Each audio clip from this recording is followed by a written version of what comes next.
नमस्कार दोस्तों, स्वागत है आप सभी का biology by Sandeep Tandon YouTube education platform. पिछले लेक्चर में हमने इवोल्यूशन यानी कि विकास के विषय में डिटेल से बात की थी, जिसके अंतर्गत हमने पूरी थ्योरी डिस्कस की थी एक ही लेक्चर के अंतर्गत, और साथ में जो नीट प्रीवियस क्वेश्चन से वो डिस्कस किए थे। आज का जो हमारा टॉपिक है वो है ह्यूमन हेल्थ एंड डिजीज, मानव स्वास्थ्य और रोग। बहुत ही महत्वपूर्ण टॉपिक है। यहाँ से 2 से 3 क्वेश्चन आपके लगभग हर नीट के एग्जाम में पूछे गए हैं। पूरा कंप्लीट चैप्टर इस लेक्चर के अंतर्गत देखेंगे और प्रीवियस ईयर जितने भी क्वेश्चन आपके एग्जाम में नीट के एग्जाम में पूछे गए हैं वो हम साथ में डिस्कस करेंगे। तो बायोलॉजी 1 शॉर्ट के अकॉर्डिंग हम बात करें तो आज का हमारा टॉपिक है मानव स्वास्थ्य एवं रोग, जो आपके नीट 2024 के एग्जाम के लिए बहुत ही महत्वपूर्ण या हेल्पफुल रहने वाला है। तो बिना देरी करते हुए स्टार्ट करते हैं आज का हमारा लेक्चर, मानव स्वास्थ्य और रोग। स्वास्थ्य पूर्ण शारीरिक, मानसिक, सामाजिक कल्याण की स्थिति है। स्वास्थ्य का मतलब ये नहीं है कि आप शारीरिक रूप से स्वास्थ्य हो, किसी प्रकार के आपको उल्टी दस्त न हो, मतलब पूर्ण रूप से आप स्वस्थ हो। शारीरिक रूप से अगर स्वस्थ है तो इसका मतलब ये नहीं कि आप पूर्ण रूप से स्वस्थ हो, इसे हम स्वास्थ्य नहीं कह सकते। स्वास्थ्य उसे ही कहेंगे जिसके अंदर शारीरिक रूप से भी स्वस्थ, उसके अंतर्गत अच्छी क्वालिटी देखने को मिलती है और साथ में मानसिक रूप से भी स्वस्थ हो। मानसिक मतलब सबके साथ में एक अच्छा व्यवहार करे, अपने आप में वो खुश रहे, किसी प्रकार का उसका डिप्रेशन वगैरह नहीं हो, मानसिक कोई भी दबाव में नहीं हो, तो ऐसी कंडीशन हो मानसिक रूप से अगर स्वस्थ हम कह सकते हैं। सामाजिक कल्याण या सामाजिक स्वास्थ्य हम किसे कह सकते हैं कि जितने भी समाज में लोग रहते हैं उन लोगों के साथ उसका किस प्रकार का संपर्क है, वो उसके साथ अच्छा व्यवहार करता है, सभी के साथ अच्छी अच्छी बातें करता है, समाज के जो जितने भी कार्य होते हैं उनमें पार्टिसिपेट करता, भाग लेता है, तो उसको हम सामाजिक स्वास्थ्य कह देते हैं। तो शारीरिक, मानसिक और सामाजिक स्वास्थ्य, इन तीनों को जब मिलाते हैं और तीनों में हम स्वास्थ्य देखते हैं तब ही इसे स्वास्थ्य की कल्याण या स्वास्थ्य की अच्छी स्थिति हम कह सकते हैं। आनुवांशिक विकारों, संक्रमणों, जीवन शैली में बदलाव जैसे कि भोजन, पानी, आराम, व्यायाम, आदतें आदि से स्वास्थ्य प्रभावित होता है। कुछ आनुवांशिक डिजीज होती है कुछ लोगों में, जैसे हीमोफीलिया जैसी डिजीज हो जाती है या फिर सिंड्रोम वगैरह हो जाती हैं, तो उनसे भी उसका स्वास्थ्य प्रभावित होता है। इसके अलावा कुछ संक्रमण जैसे वायरस का संक्रमण, जुकाम, खांसी ये हो जाती है, तो उससे भी हमारा स्वास्थ्य प्रभावित होता है। इसके अलावा हम बात करें तो जीवन शैली में कुछ बदलाव हो, जैसे टाइम पे भोजन नहीं मिला तो उससे हमें कुछ न कुछ प्रॉब्लम क्रिएट होती है, पानी नहीं मिला था उससे कुछ डायरिया जैसी प्रॉब्लम हो जाती है, ज्यादा हमने आराम कर लिया तो उससे मोटापा बढ़ जाता है, और मोटापा आप सभी को पता है ज्यादा बीमारियां लेकर के आता है। हमने रेस्ट भी नहीं किया तो भी क्या हो जाता है, हमारे लिए वो किसी न किसी प्रकार की डिजीज उत्पन्न हो जाती है, हमारा स्वास्थ्य उससे भी प्रभावित होता है। आदतें भी हमारे स्वास्थ्य को प्रभावित करते हैं, शराब वगैरह पीना, सिगरेट पीना, ये सभी आदतें हैं जो हमारे स्वास्थ्य को प्रभावित करती हैं। मस्तिष्क तंत्रिका और अंतःस्रावी तंत्र के माध्यम से प्रतिरक्षा प्रणाली को प्रभावित करता है। हमारा मुख्य रूप से हम बात करें तो मस्तिष्क जो होता है ये पूरी हमारी बॉडी के ऊपर कंट्रोल करता है। इसमें मुख्य रूप से एक तो नर्वस सिस्टम होता है, नर्वस सिस्टम हो गया, और एक होता है एंडोक्राइन सिस्टम। ये दोनों मिलकर के हमारी पूरी बॉडी का नियमन करते हैं। हमारी जो इम्यून सिस्टम होता है, प्रतिरक्षा प्रणाली है, उसको प्रभावित करते हैं या उसका नियंत्रण करते हैं। जब शरीर के अंगों या तंत्रों के कामकाज पर प्रतिकूल प्रभाव पड़ता है इसे बीमारी कह देते हैं। मान लीजिए किसी प्रकार की दिक्कत हो, अगर बाहर से वातावरण खराब है, हमारे शरीर में उसका कोई इफेक्ट देखने को मिले, इफेक्ट कैसा हो, शरीर के अंग प्रभावित हो सकते हैं उससे, या फिर हमारा जो तंत्र होता है, डाइजेस्टिव सिस्टम, श्वसन तंत्र है, जनन तंत्र, ऐसी ये जो तंत्र है ये प्रभावित, इनके कार्य के ऊपर प्रतिकूल प्रभाव पड़े, उसका डाइजेस्टिव सिस्टम सही से कार्य न करे, श्वसन तंत्र में प्रॉब्लम आ रही, सांस लेने में, मस्तिष्क सही से काम नहीं कर रहा है, डिप्रेशन वगैरह या कोई ऐसे दबाव के अंदर है, जनन तंत्र सही से काम नहीं कर रहा, तो ये जो प्रभाव पड़ते हैं इनके ऊपर, जो प्रतिकूल प्रभाव पड़ते ही हैं या किसी न किसी प्रकार की इनमें प्रॉब्लम आती है इनके कार्यों में, तो उसे ही हम डिजीज या बीमारी कह देते हैं, रोग कह देते हैं। रोग संक्रामक और असंक्रामक 2 प्रकार के हो सकते हैं। संक्रामक वो होते हैं जो एक व्यक्ति से दूसरे व्यक्ति में फैल सकते हैं। फैलने के बहुत सारे कारण हैं, संपर्क से हो सकते हैं, वायु के द्वारा संपर्क से हो सकते हैं, बलगम से हो सकते हैं, खांसी वगैरह छींक लेने उस समय हो सकते हैं, तो ये किसी भी प्रकार से फैल सकते हैं। कहने का मतलब एक व्यक्ति से अगर दूसरे व्यक्ति में पारगम्य है तो वो संक्रामक हो जाएगा। ठीक है। एक होता है गैर संक्रामक। ये क्या होता है, जो व्यक्ति के अंदर ये रोग हो गया, मान ले यहाँ पर फर्स्ट व्यक्ति है, इसे हम कै नाम दे देते हैं और ये खै है, चाहे ये कैसे ही संपर्क में आ जाए इसके साथ में, खै के साथ में, ये इसको ये डिजीज नहीं होती है, मतलब ये संपर्क से नहीं फैलती, आगे इसका फैलाव नहीं होता है, तो वो गैर संक्रामक या असंक्रामक रोग कहलाता है। रोग पैदा करने वाले जीवों को रोगजनक यानी कि पैथोजेंस कहते हैं। ये कई बार पूछ लिया जाता है कि जो रोग पैदा करते हैं उनको क्या कहते हैं, उन्हें हम पैथोजेंस या रोगजनक कह देते हैं, जिसमें जीवाणु हो सकते हैं, बैक्टीरिया हो सकते हैं, फंगस हो सकते हैं। परजीवी रोगजनक होते हैं क्योंकि वे मेजबान को नुकसान पहुंचाते हैं, जैसे परजीवी होती है ना, पैरासाइटिक, ये क्या करते हैं, किसी जीव के अंदर रहते हैं, किसी जीव है या फिर मनुष्य भी हम मान सकते हैं जीव के अंदर ही आते हैं, तो उनमें रहते हैं, तो उनमें क्या करते हैं, उनको नुकसान पहुंचाते हैं, जिससे उनको किसी न किसी प्रकार की डिजीज हो जाती है। तो हमारी एनसीईआरटी के अकॉर्डिंग हम चलेंगे तो उसमें जो सामान्य संक्रामक रोग हैं वो अलग अलग प्रकार से दे रखे हैं, जीवाणु जनित कौन से हैं, वायरस जनित कौन से हैं, हेलमिंथी जनित कौन से हैं, फंगस जनित कौन से, तो ये सभी दे रखे हैं। तो हम पहले बात करते हैं जीवाणु जनित रोग कौन से, बैक्टीरिया से होने वाले संक्रामक रोग कौन से हैं। तो पहला है यहाँ पर टाइफाइड, जिसे हम सामान्य बुखार या मियादी बुखार भी कहते हैं, और यहाँ पे दे रखा निमोनिया। पहले हम टाइफाइड की बात करते हैं। वेरी सामान्य जो हमारी दैनिक दिनचर्या में देखें या दैनिक सामाजिक वातावरण में देखें तो सबसे ज्यादा बीमारी यही हमें देखने को मिलती है, जो हम मारवाड़ी भाषा में बोले तो भाव निकला या निकालो निकल गो, तो वो टाइफाइड नहीं बोलना। तो टाइफाइड जो होता है ना, ये क्या करता है, सामान्यतया इसी प्रकार की जो बुखार होती है, सामान्य बुखार, उसी के अंतर्गत हो जाता है। इसका रोगजनक क्या है, कई बार ये पूछ लिया जाता है, ये इंपॉर्टेंट है। रोगजनक हो जाएगा साल्मोनेला टाइफी, ये इंपॉर्टेंट है, ये चीज आपको याद रखनी है। साल्मोनेला टाइफी, टाइफी से टाइफाइड बन गया। संचरण का तरीका, आगे से आगे फैलने का तरीका क्या है इसका, तो ये भोजन के द्वारा फैल सकता है, दूषित भोजन से हो सकता है, पानी के माध्यम से हो सकता है, पानी या दूषित भोजन मतलब कीटाणुओं के द्वारा दूषित किया हुआ, या पानी, गंदा पानी हम यूज कर लेते हैं, इनके माध्यम से ये छोटी आंत में ये बैक्टीरिया जो होता है साल्मोनेला टाइफी, ये प्रवेश कर जाता है और आंत से हमारे रक्त में चला जाता है। रक्त में जाने के बाद हमें पता है रक्त पूरी बॉडी में प्रवाहित होता है, तो पूरी बॉडी में ये फैल जाते हैं बैक्टीरिया। इसके लक्षण क्या होते हैं, निरंतर लगातार बुखार रहती है, 39 से 40 डिग्री सेल्सियस टेम्परेचर हो जाता है, सामान्य 37 होता है, लेकिन बुखार इतनी ज्यादा नहीं होती, कई बार बढ़ जाती है, लेकिन सामान्य हम बात करें तो जो बुखार रहती है ना, तेज बुखार, वो बुखार इस प्रकार की रहती है कि उसमें पूरा शरीर तो मतलब जैसे तवे की तरह गर्म लगने लग जाता है, वो चक्कर वगैरह आना, सिर का घूमना, ये सभी चीजें इसमें देखने को मिलती है। लगातार इसके अंदर बुखार रहती है, जैसे जैसे दिन ढलता है ये बुखार बढ़ती जाती है, कमजोरी हो जाती है, पेट दर्द होना शुरू हो जाता है, कब्ज हो जाती है, सिर दर्द, भूख न लगना, ये लक्षण है इसके देखने को मिलते हैं टाइफाइड के। अगर ज्यादा ये लगातार कई दिनों तक ये बीमारी रहे टाइफाइड, तो आंत्र में छिद्र हो जाते हैं और अंततः व्यक्ति की मृत्यु हो जाती है। रोग की पुष्टि के लिए विडाल टेस्ट किया जाता है, वेरी इंपॉर्टेंट है। यहां से क्वेश्चन पूछा गया 2019 में, नीट 2019 में पूछा गया है कि टाइफाइड की जांच के लिए कौन सा टिक्का काम में, कौन सा टेस्ट काम में लेते हैं या परीक्षण करते हैं, तो विडाल परीक्षण करते हैं, विडाल टेस्ट करते हैं।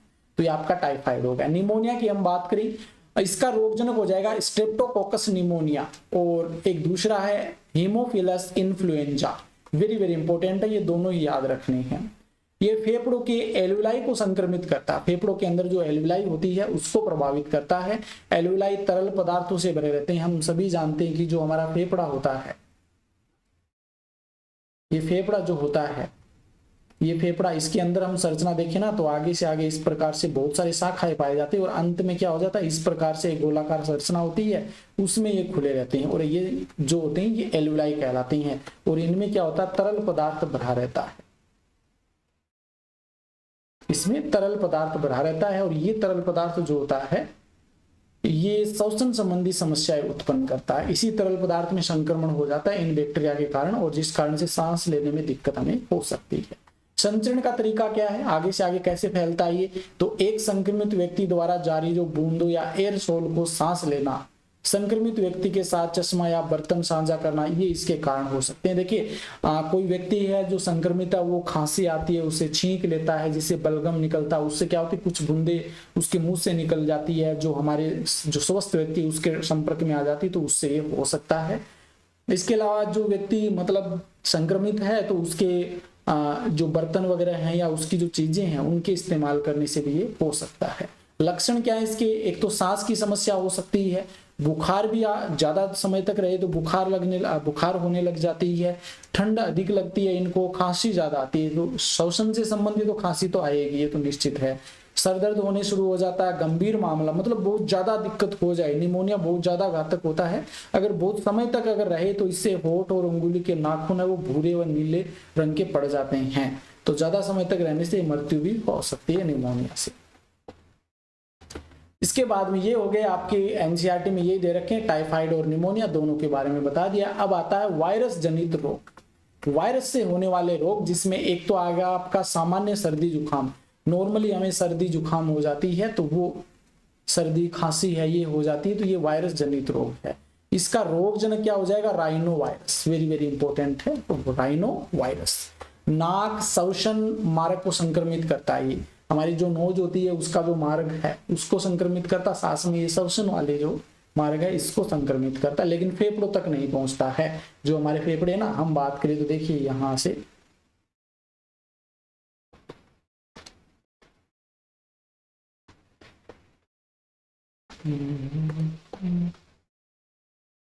ये मान लीजिए ऐसा, अच्छा तो नहीं बना लेकिन आप समझने के लिए, ये हमारा नोज है, ये इधर से आ गया और यहाँ पे जाने के बाद ये इस प्रकार से,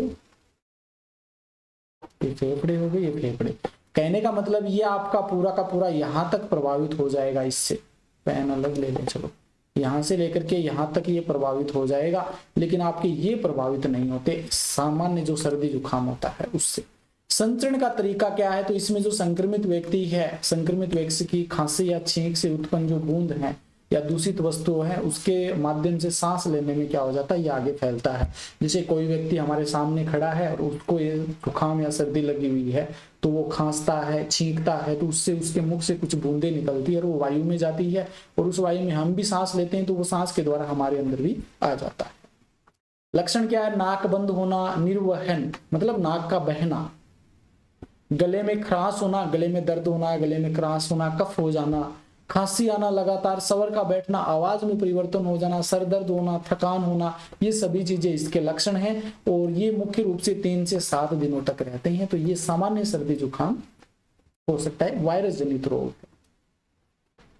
इसके बाद में देखिए ये सामान्य जो वायरस जनित है ये एक ही दे रखा है, आगे 2-3 रोग और हैं, HIV वगैरह वो हम आगे पढ़ेंगे, वो भी वायरस से होने वाले रोग हैं।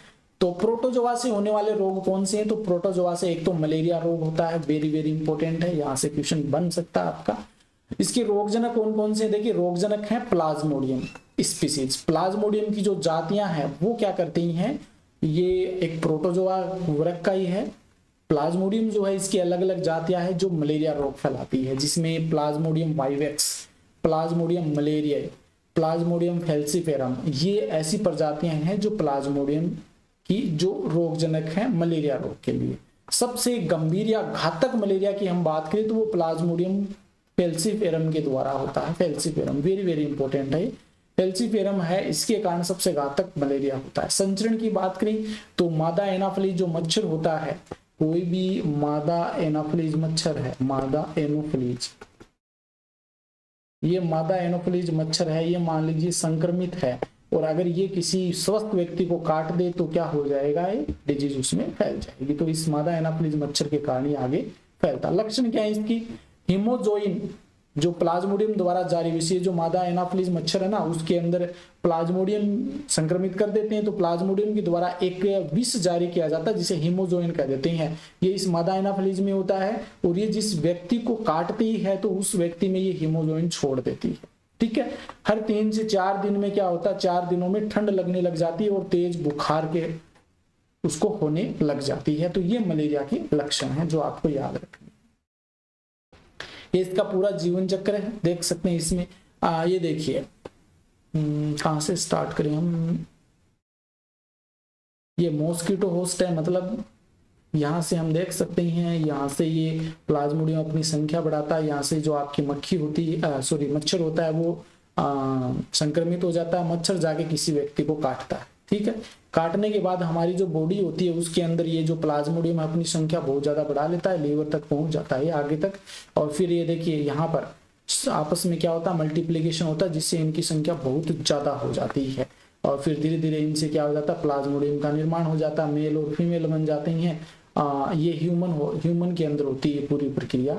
और फिर यहाँ पर अगर कोई स्वस्थ व्यक्ति के ऊपर कोई अगर कोई संक्रमित व्यक्ति के ऊपर कोई अगर मच्छर उसको काटे, तो उस मच्छर अगर वो क्या करता है, रक्त को चूसता है, तो रक्त के माध्यम से इस मच्छर के अंदर ये चले जाते हैं।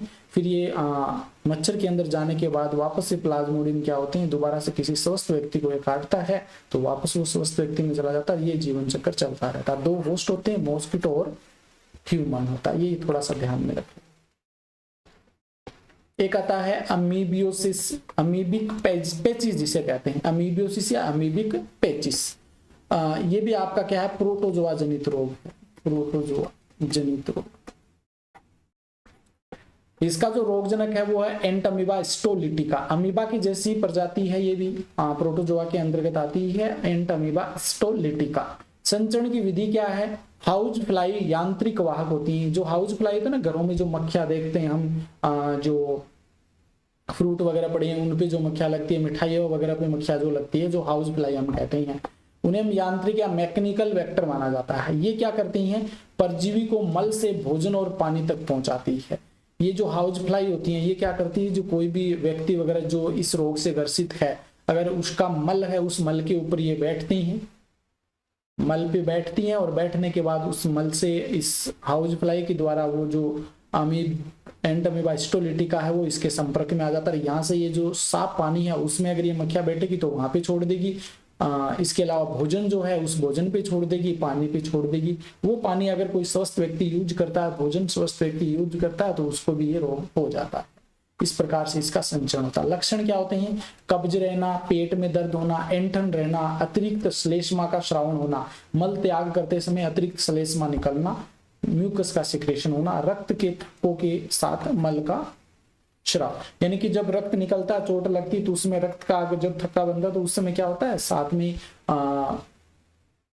यहाँ पे एक देखना है, तो कब्ज हो जाएगा, पेट दर्द है, ऐंठन है। इसके अलावा जब मल का त्याग करते हैं, रक्त का नहीं, मल का त्याग करते हैं, तो मल के त्याग करते समय एक तो अत्यधिक मात्रा में श्लेष्मा निकलना और एक साथ में रक्त का निकलना, ब्लड का निकलना मल त्याग करते समय, तो ये हो जाएगा आपका अमीबियोसिस का रोग, जो अमीबिक पेचिस जिसे कहते हैं, जो कि एंटअमीबा स्टोलिटिका के द्वारा होता है। हेलमिंथीज की हम बात कर लेते हैं। तो हेलमिंथीज जनित रोग कौन से आ जाएंगे, पहले तो ये पता होना चाहिए हेलमिंथीज में कौन कौन से शामिल होते हैं। एक तो आपका प्लेटे हेलमिंथीज हो जाएगा, प्लेटे हेलमिंथीज शॉर्ट में लिख देता हूं, और एक साथ में एसके हेलमिंथीज हो जाएगा, एसके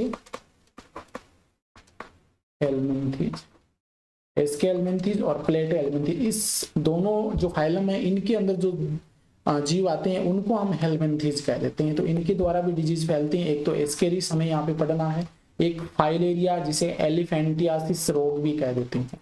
तो एस्केरिस की हम बात करें, दोनों से ही क्वेश्चन पूछे गए हैं।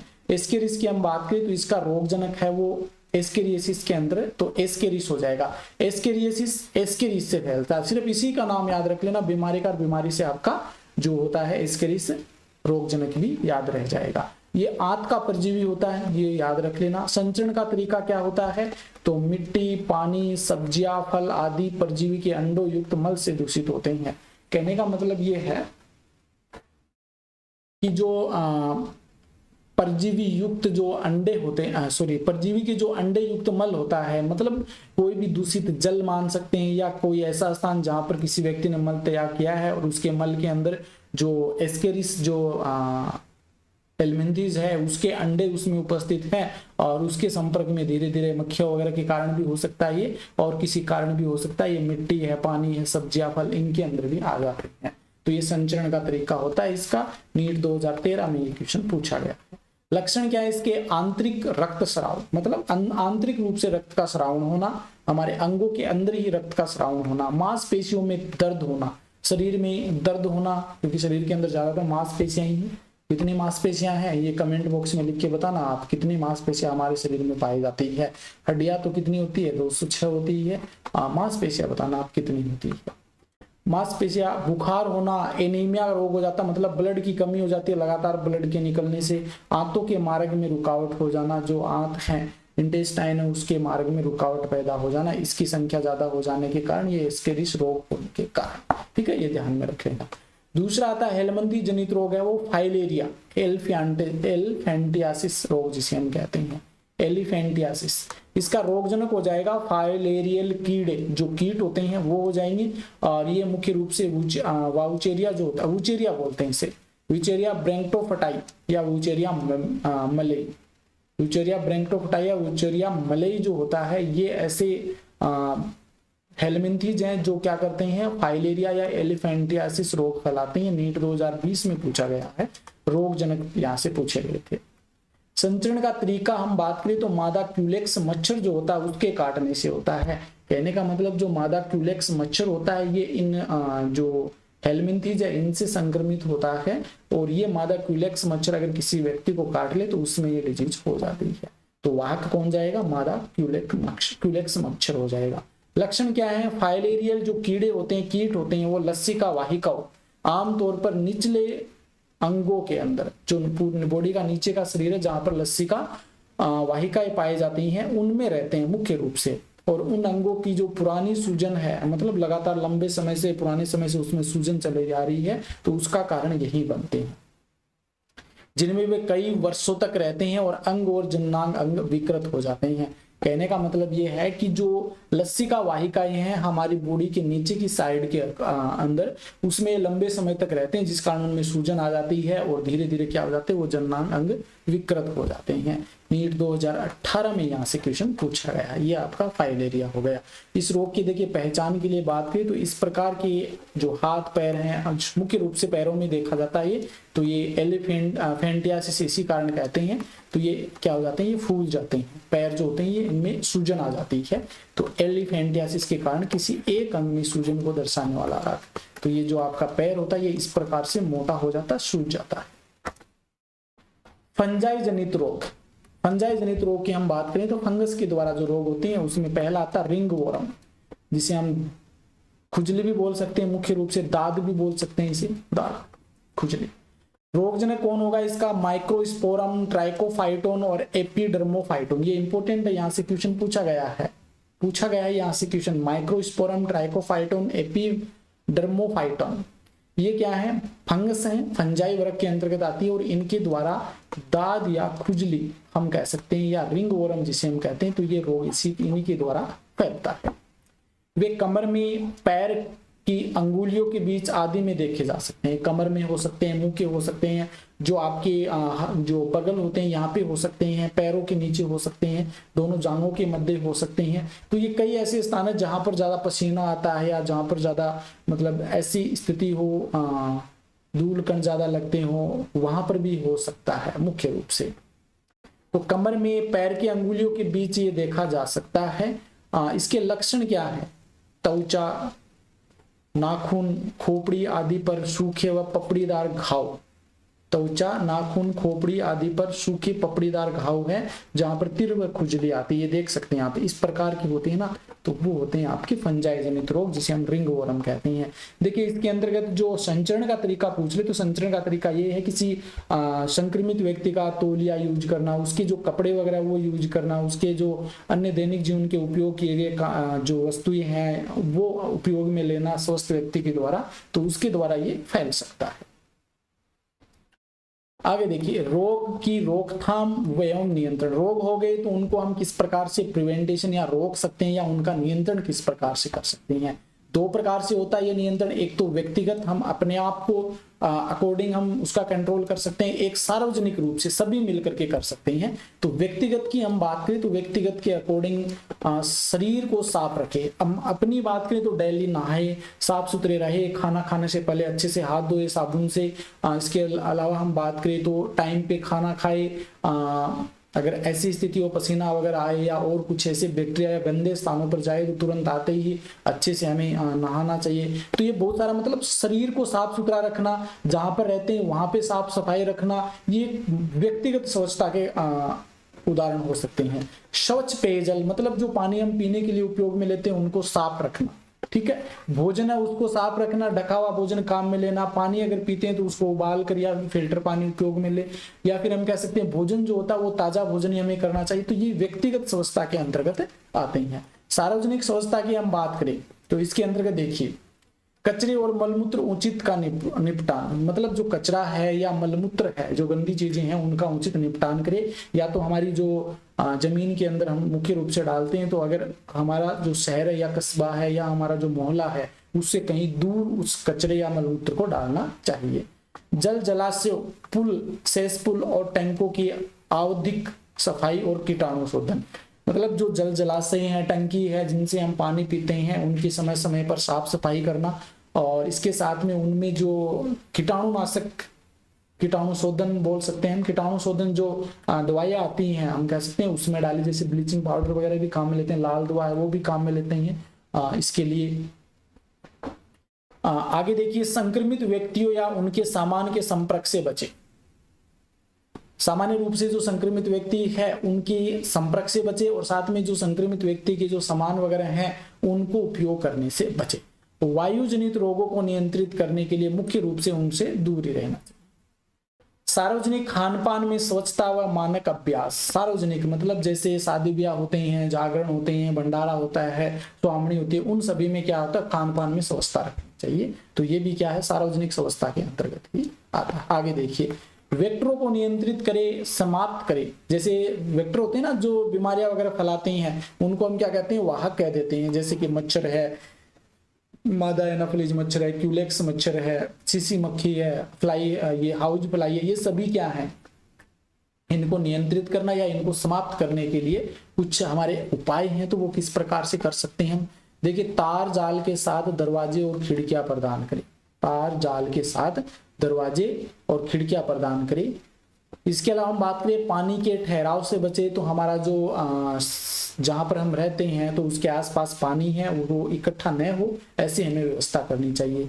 घरेलू कूलर की देखभाल, अनियमित सफाई करनी चाहिए। जो कूलर हम काम में ले रहे हैं गर्मियों के अंदर, तो उस कूलर को लगभग 2 या 3 दिन में हमें साफ करना चाहिए, उनकी नियमित देखभाल करनी चाहिए। मच्छरदानी का उपयोग करना चाहिए। सोते समय हम मुख्य रूप से मच्छरदानी का उपयोग कर सकते हैं, जिससे मच्छरों से बचा जा सकता है, इन बीमारियों से बचा जा सकता है। खाई, जल निकासी और दलदलों में कीटनाशकों का छिड़काव करना चाहिए। बारिश वगैरह होती है, गंदा पानी आता है, कई बार तो वो अगर बीच में खाई या खड्डे बने हुए तो उनमें इकट्ठा हो जाता है, उसके इकट्ठे होने से क्या हो जाता है, वहां पर बैक्टीरिया वगैरह वो पैदा हो जाते हैं, जीवाणु, मच्छर वगैरह पैदा हो जाते हैं। तो इन सभी को नष्ट करने के लिए वहां पर कीटनाशक वगैरह का छिड़काव करना चाहिए, या वो खाई वगैरह उनको खत्म कर देना चाहिए। गेम्बुशिया जैसी लार्वा भक्षक जो मछलियां हैं इनको तालाबों में प्रस्तुत करना चाहिए। गेम्बुशिया जो नामक मछली है, ये क्या करती है, ये पानी में छोड़ने से जो मच्छर वगैरह हैं, मक्खियां हैं, इनके लार्वा को खा जाती है। तो ऐसी मछलियों का हम उपयोग करना चाहिए, तालाबों में छोड़ देनी चाहिए, जो इनके लार्वा को खा दे, तो ये कंट्रोल किया जा सकता है इन मच्छरों का। ये सावधानियां मलेरिया, फाइलेरिया, डेंगू, चिकनगुनिया जैसी वेक्टर जनित बीमारियां, उनसे बचा जा सकता है। यानी कि वे बीमारियां जो किसी वाहक के द्वारा फैलती है, उन सभी बीमारियों से इस प्रकार से हम नियंत्रण या समाप्त कर सकते हैं। तो मलेरिया रोग मादा एनाफिलीज से, फाइलेरिया हमने बात कर ली, हाउस फ्लाई, डेंगू है ये आपका क्यूलेक्स मच्छर से होता है, डेंगू वायरस से होता है वैसे तो, लेकिन वाहक क्यूलेक्स मच्छर हो जाएगा। चिकनगुनिया है तो ये भी मच्छर के द्वारा ही फैलती है, तो ये इन बीमारियों से बचा जा सकता है। आगे देखिए, प्रतिरक्षा, इम्यून सिस्टम क्या होता है। इम्यून सिस्टम मतलब जो बाहर से हमें कोई बीमारी होती है, उस बीमारी से लड़ने की जो हमारी बॉडी शक्ति प्रदान करती है ना, उसको कहते हैं इम्यून सिस्टम। कोई भी डिजीज हो जाए तो उसके प्रति हमारी जो बॉडी एक्टिव होकर के उसके खिलाफ कार्य करे, तो उसे प्रतिरक्षा तंत्र कहते हैं।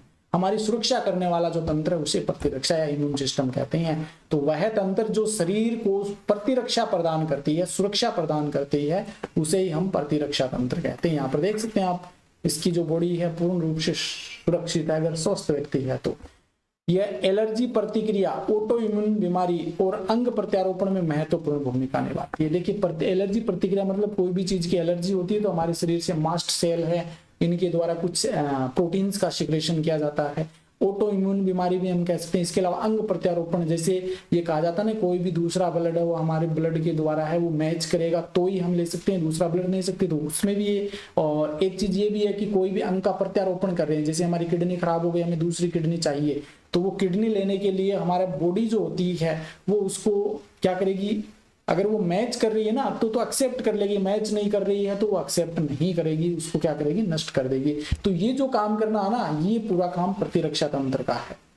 इसमें लिम्फोइड अंग, उत्तक कोशिकाएं और एंटीबॉडी शामिल होती हैं। तो हमारा जो प्रतिरक्षा तंत्र है उसमें लसिका अंग आते हैं, इसके साथ में कुछ टिश्यूज आते हैं, कुछ कोशिकाएं होती हैं जैसे मैक्रोफेजेज कोशिकाएं हैं जो व्हाइट ब्लड सेल्स होती हैं मुख्य रूप से, एंटीबॉडी भी इसके अंतर्गत आती हैं। ये सभी है जो कि प्रतिरक्षा तंत्र का निर्माण करती है। लिम्फोइड ऑर्गन की हम बात करते हैं। सबसे पहले लसिका अंग, वे अंग जहां लिम्फोसाइट्स की उत्पत्ति, परिपक्व और प्रसार होता है। वे अंग जहां लिम्फोसाइट जो कोशिकाएं होती हैं, लसिकाणु कोशिकाएं होती हैं, उनकी उत्पत्ति होती है, परिपक्वता और साथ में उनका प्रसार होता है, तो उन्हें हम लिम्फोइड अंग कह देते हैं। देखिए लसिका कहते किसे हैं, जैसे ये कोई टिश्यू है, ये टिश्यू है और यहाँ पे कोई ब्लड वेसल्स है, ठीक है ना। इस ब्लड वेसल्स से जो रक्त प्रवाहित हो रहा है, इससे जो रक्त छन करके यहाँ पर इन टिश्यू के बीच में आ जाए, ये टिश्यू है, ये टिश्यू है, इनके बीच में अगर कोई ब्लड छन करके आ जाता है तो ये जो ब्लड होता है ये कहलाता है आपका लसिका होता है। ये ब्लड का ही पार्ट है एक, बस इसमें थोड़ा सा जो प्रोटीन्स वगैरह होती हैं वो कम होती है, अपशिष्ट पदार्थ थोड़े ज्यादा होते हैं, WBC इसमें थोड़े ज्यादा होते हैं, लिम्फोसाइट है वो सेल्स इसमें ज्यादा पाई जाती है। लसिका अंग जो होते हैं ये दो प्रकार के होते हैं, एक तो प्राथमिक लसिका अंग प्राइमरी लिम्फोइड ऑर्गन और दूसरे द्वितीयक लसिका अंग सेकेंडरी लिम्फोइड ऑर्गन। तो पहले हम प्राथमिक लसिका अंग की यहाँ पर बात कर लेते हैं। प्राथमिक लसिका अंग जहां अपरिपक्व लिम्फोसाइट एंटीजन संवेदनशील लिम्फोसाइट में विभेदित हो जाती है, जैसे कि अस्थि मज्जा, थाइमस है, यानी कि ये वह स्थान है, प्राथमिक लसिका अंग क्या है, वह स्थान है जहां पर अपरिपक्व लसिका कोशिकाएं होती हैं या लसिकाणु होते हैं, और जो क्या करते हैं कोई भी एंटीजन हमारी बॉडी में प्रवेश करता है तो उसके प्रति क्या हो जाते हैं, वो संवेदनशील होते हैं और ये जाकर के क्या होते हैं, परिपक्व लिम्फोसाइट में विभेदित हो जाते हैं। कहां पर होते हैं, एक तो आपकी अस्थि मज्जा याद रख लेना, बोन मेरो, ये हड्डी देख सकते हैं आप, इस हड्डी का जो बीच वाला पार्ट होता है जहां पर ब्लड का निर्माण होता है ये बोन मेरो कहलाता है, ठीक है। और एक ये आपकी थाइमस ग्रंथि होती है जो हमारे गले में पाए, ये हार्ट जो होता है ये हार्ट के ऊपर की ओर पाई जाती है। तो ये जो होती है थाइमस ग्रंथि, ये भी क्या करती है, एक प्राथमिक लसिका अंग के रूप में काम करती है। अस्थि मज्जा यानी कि बोन मेरो रक्त कोशिकाओं के निर्माण की साइट या स्थान है।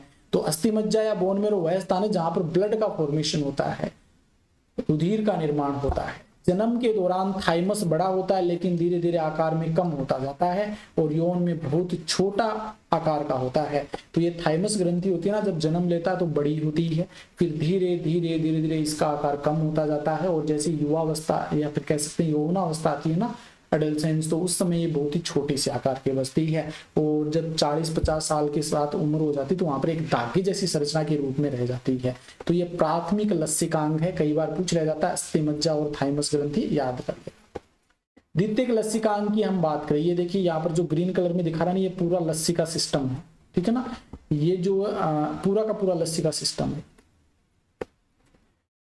वे अंग जिसमें परिपक्व लिम्फोसाइट माइग्रेट करते हैं, यानी कि उसमें तो अपरिपक्व परिपक्व होते हैं, ठीक है ना, और यहाँ पर परिपक्व होने के बाद वे स्थान जहां पर परिपक्व लिम्फोसाइट या लसिकाणु है वो माइग्रेट करते हैं, घूमते हैं, एंटीजन के साथ क्रिया करते हैं, कोई भी बाह्य एंटीजन प्रवेश करा और उसके साथ क्रिया करते हैं और फिर प्रभावकारी कोशिकाएं बनाने के लिए प्रसार करते हैं। जो उन एंटीजन्स को नष्ट करने के लिए जो सेल्स हैं उनके निर्माण के लिए लिम्फोसाइट क्या करते हैं, अपना प्रसार करते हैं, फैलते हैं। तो वे अंग जो होते हैं वो द्वितीयक लसिकांग कहलाते हैं, जैसे कि प्लीहा में ऐसा होता है। लिम्फ नोड्स जो होते हैं, यहाँ पर देखिए इसको बढ़ा करके देखेंगे ना तो उसमें जगह जगह ऐसे छोटे छोटे ना घुंडी जैसी संरचनाएं मिलेंगी आपको, तो वो जो होते हैं वो लिम्फ नोड्स कहलाते हैं। टॉन्सिल्स जो होते हैं, पियर पैच है, म्यूकोसल से जुड़े लिम्फोइड उत्तक है, माल्ट MALT, लिम्फोइड पियर पैच और इसके बाद में म्यूकोसल से जुड़े लिम्फोइड उत्तक, माल्ट जिसे कहते हैं। अपेंडिक्स जो होता है, ये ऐसे अंग हैं जिनमें परिपक्व लिम्फोसाइट माइग्रेट घूमते रहते हैं और जैसे कोई एंटीजन पर इनके संपर्क में आता है और ये एक नई कोशिकाओं का निर्माण कर दिया जाता है। प्लिया की हम बात करें तो ये बीन के आकार की होती है, जैसे आपकी सेम की फली होती है ना, इस प्रकार से, तो बीन के आकार की होती है ये। इसमें लिम्फोसाइट्स और फेगोसाइट सेल्स होती हैं। लिम्फोसाइट लसिका कोशिकाएं और फेगोसाइट जो मैक्रोफेज सेल्स होती हैं वो पाई जाती है। यह रक्त से क्षतिग्रस्त आरबीसी और सूक्ष्म जीवों को निकालता है। तो ये हम बहुत बार पढ़ चुके हैं, यहाँ से क्वेश्चन भी बन सकता है कि प्लिया है उसे ब्लड बैंक कहा जाता है, ब्लड बैंक। अब ब्लड बैंक क्यों कहते हैं, वैसे ब्लड का निर्माण तो बोन मेरो करता है, लेकिन ब्लड बैंक इसलिए कहते हैं क्योंकि ये एक तो सबसे इंपॉर्टेंट है, जब ब्लड क्षतिग्रस्त हो जाता है, आरबीसी जो होती है, आरबीसी का ब्लड बैंक कहते हैं ना इसे, आरबीसी जब क्या हो जाता है, क्षतिग्रस्त हो जाता है, तो वो जाकर के प्लीहा में क्या होता है, नष्ट होता है। इस कारण प्लीहा में बहुत सारे ब्लड सेल्स है वो देखने को मिलते हैं, इसलिए इसे ब्लड बैंक कहा जाता है। इसके साथ में क्या होता है, फेगोसाइट और लिम्फोसाइट कोशिकाएं ये इन सूक्ष्म जीवों क्या करते हैं, नष्ट कर देते हैं। भ्रूण में इरिथ्रोसाइट का भंडार होता है। जब भ्रूणी अवस्था होती है तो उस समय जो प्लीहा है, स्प्लीन जो होती है, तिल्ली हिंदी में कहते हैं इसे, तो इसमें एरिथ्रोसाइट जो आरबीसी होती हैं वो बहुत ज्यादा मात्रा में इन्हीं में निर्माण होता है, इसमें बहुत ज्यादा मात्रा में पाई जाती है। वैसे आपको भ्रूणी अवस्था में पूछे कि ब्लड का निर्माण कौन करता है, तो लीवर करता है। लिम्फ नोड्स लसिका तंत्र में पाया जाता है। लिम्फ नोड्स जो होते हैं मैंने बता दिया, घुंडी जैसी संरचनाएं होती है, बीच बीच में सूक्ष्म जीव या अन्य जो एंटीजेंस होते हैं, बाह्य जो कोई भी सूक्ष्म जीव प्रवेश कर लिया, एंटीजेंस प्रवेश कर लिया, उनको फंसाते हैं, और फंसे हुए जो एंटीजेंस होते हैं इनको लिम्फोसाइटो, जो एंटीजेंस फंस जाते हैं फिर लिम्फोसाइट एक्टिव हो जाती है, एक्टिव होने के कारण प्रतिरक्षा तंत्र है वो भी एक्टिव हो जाता है, इनको नष्ट कर देता है। माल्ट MALT म्यूकोसल से जुड़े लिम्फोसाइट उत्तक श्वसन, पाचन और मूत्र जननांगी जो पथ होते हैं उनके जो आवरण होते हैं अंदर की तरफ, भीतरी आवरण, उनके ऊपर ये पाए जाते हैं, और लिम्फोइड उत्तक इसमें लगभग 50% हिस्सा होता है। ये 2017 में ये क्वेश्चन पूछा गया है, तो थ्योरेटिकल पोर्शन है ज्यादातर, ये आप याद रख लेना, वेरी वेरी इंपॉर्टेंट है, यहां से क्वेश्चन बन सकता है। आगे देखिए, इम्यूनिटी, रोग प्रतिरोधक क्षमता। हमने लिम्फोइड उत्तक देख लिया, अब रोग प्रतिरोधक क्षमता की हम बात करते हैं कि रोगों के साथ लड़ने की जो क्षमता है हमारी वो क्या है। तो रोग जनकों से लड़ने की जो प्रतिरक्षा है या क्षमता है, वो जो तंत्र है वो प्रतिरक्षा तंत्र में हमें देखने को मिलती है, उसे ही हम इम्यूनिटी कह देते हैं। तो प्रतिरक्षा तंत्र में रोग जनकों के साथ लड़ने की क्षमता इम्यूनिटी कहलाती है। तो ये दो प्रकार की होती है, एक तो इनेट यानी कि सहज, या इसे जन्मजात भी कहते हैं, जन्मजात भी इसे कहा जाता है, जो जन्म से ही उपस्थित हो वो, और एक एक्वायर्ड या उपार्जित होती है जो जन्म के बाद में उसमें उत्पन्न की जाती है। आगे देखिए, इनेट की हम बात कर लेते हैं, सहज जन्मजात जो रोग प्रतिरोधक क्षमता उसकी बात कर लेते हैं। देखिए, हमें सामान्य रूप से छोटी मोटी जो बीमारियां होती रहती है उसके साथ हम खुद ही लड़ देते हैं, क्योंकि हमारी बॉडी उनके साथ लड़ने के लिए अनुकूल होती है। यह जन्म के समय मौजूद गैर विशिष्ट प्रतिरक्षा होती है, ये कोई स्पेशल नहीं होती, ये लगभग सभी के अंदर देखने को मिलती है, और ये जन्म से ही उत्पन्न होती है। ये जो प्रतिरोधक क्षमता है, 4 प्रकार के बैरियर्स होते हैं इसमें, एक तो भौतिक बाधाएं, शारीरिक बाधाएं, और आगे 2 और हैं, एक हो जाएगा आपका कोशिकीय बाधाएं और साइटोकिन। जैसे त्वचा, विदेशी निकायों के प्रवेश को रोकना, मतलब हमारी त्वचा होती है ये भी क्या करती है, एक प्रतिरोधक तंत्र या अंग के रूप में काम करती है, क्योंकि विदेशी जो एंटीजेंस वगैरह या बैक्टीरिया वगैरह उनको अंदर प्रवेश करने से रोकती है। रोगाणुओं को फंसाने के लिए श्वसन, गैस्ट्रो आंत्र और यूरेनो जननांग ट्रैक्ट की श्लेष्मा का आवरण होता है। हमारे जो अंदर की हम बात करें तो श्वसन नली है, और जो हमारी आहार नाल है वो, और जो हमारे मूत्र जनन मार्ग है उसके अंदर क्या होता है, एक श्लेष्मा का आवरण पाया जाता है, और उसके अंदर कुछ ऐसे एंजाइम्स पाए जाते हैं जो इन रोगाणुओं को क्या कर देते हैं, नष्ट कर देते हैं। शारीरिक बाधा की हम बात करें, जैसे कि गैस्ट्रिक HCl, हमारा जो आमाशय होता है उसमें HCl पाया जाता है, और ये HCl अम्लीय माध्यम कर देता है, और ये HCl क्या करता है, बैक्टीरिया को नष्ट करने का काम करता है। हमारी जो लार होती है, मुख से जो लार सिक्रेट होती है उसमें एक एंजाइम पाया जाता है लाइसोजाइम, जो क्या करता है, बैक्टीरिया को नष्ट करता है। इसके अलावा जो हमारे आंसू होते हैं उसमें भी ये लाइसोजाइम एंजाइम पाया जाता है, इस कारण भी बैक्टीरिया को नष्ट कर दिया जाता है। एक जो हमारी नाक से जो द्रव निकलता है उसमें भी लाइसोजाइम पाया जाता है। आगे देखिए, कोशिकीय बाधाएं, फेगोसाइट्स जैसे कि WBC में भी न्यूट्रोफिल, पॉलीमोर्फो न्यूक्लियर ल्यूकोसाइट, ये कुछ सेल्स होती हैं। इसके अलावा मोनोसाइट है, जो प्राकृतिक हत्यारा लिम्फोसाइट्स है, ये कुछ सेल्स होती हैं जो WBC की सेल्स होती हैं। ये फेगोसाइट के रूप में काम करती है, मैक्रोफेज के रूप में काम करती है। जो भी इसके संपर्क में एंटीजन या जो बैक्टीरिया वगैरह आता है तो उसको सीधा ही भक्षण कर लेती है और उसे नष्ट कर देती है। याद रख लेना, ये प्राकृतिक हत्यारा किसे कहते हैं? लिम्फोसाइट को कहते हैं। बहुत ही महत्वपूर्ण है। साइटोकिन बात आई, वायरस संक्रमित कोशिकाएं इंटरफेरोन्स नामक प्रोटीन का स्राव करती है। मैंने बताया भी था कि एक पदार्थ का सिक्रेशन करती है, तो वायरस से संक्रमित होने वाली जो कोशिका ये इंटरफेरोन प्रोटीन सिक्रेट करती है, जो गैर संक्रमित कोशिकाओं को आगे वायरल संक्रमण से बचाती है। मतलब गैर संक्रमित कोशिकाएं, जिससे संक्रमण हो गया उसके अलावा जो संक्रमित करने वाली जो सेल्स होती हैं, जो वायरल संक्रमण है उससे ये बचाती है। मान लीजिए कोई भी व्यक्ति जुकाम से ग्रसित है, लेकिन इसके अलावा और अन्य से अगर वो वायरल संक्रमण होता है तो उससे ये इंटरफेरोन से ये बचाता है।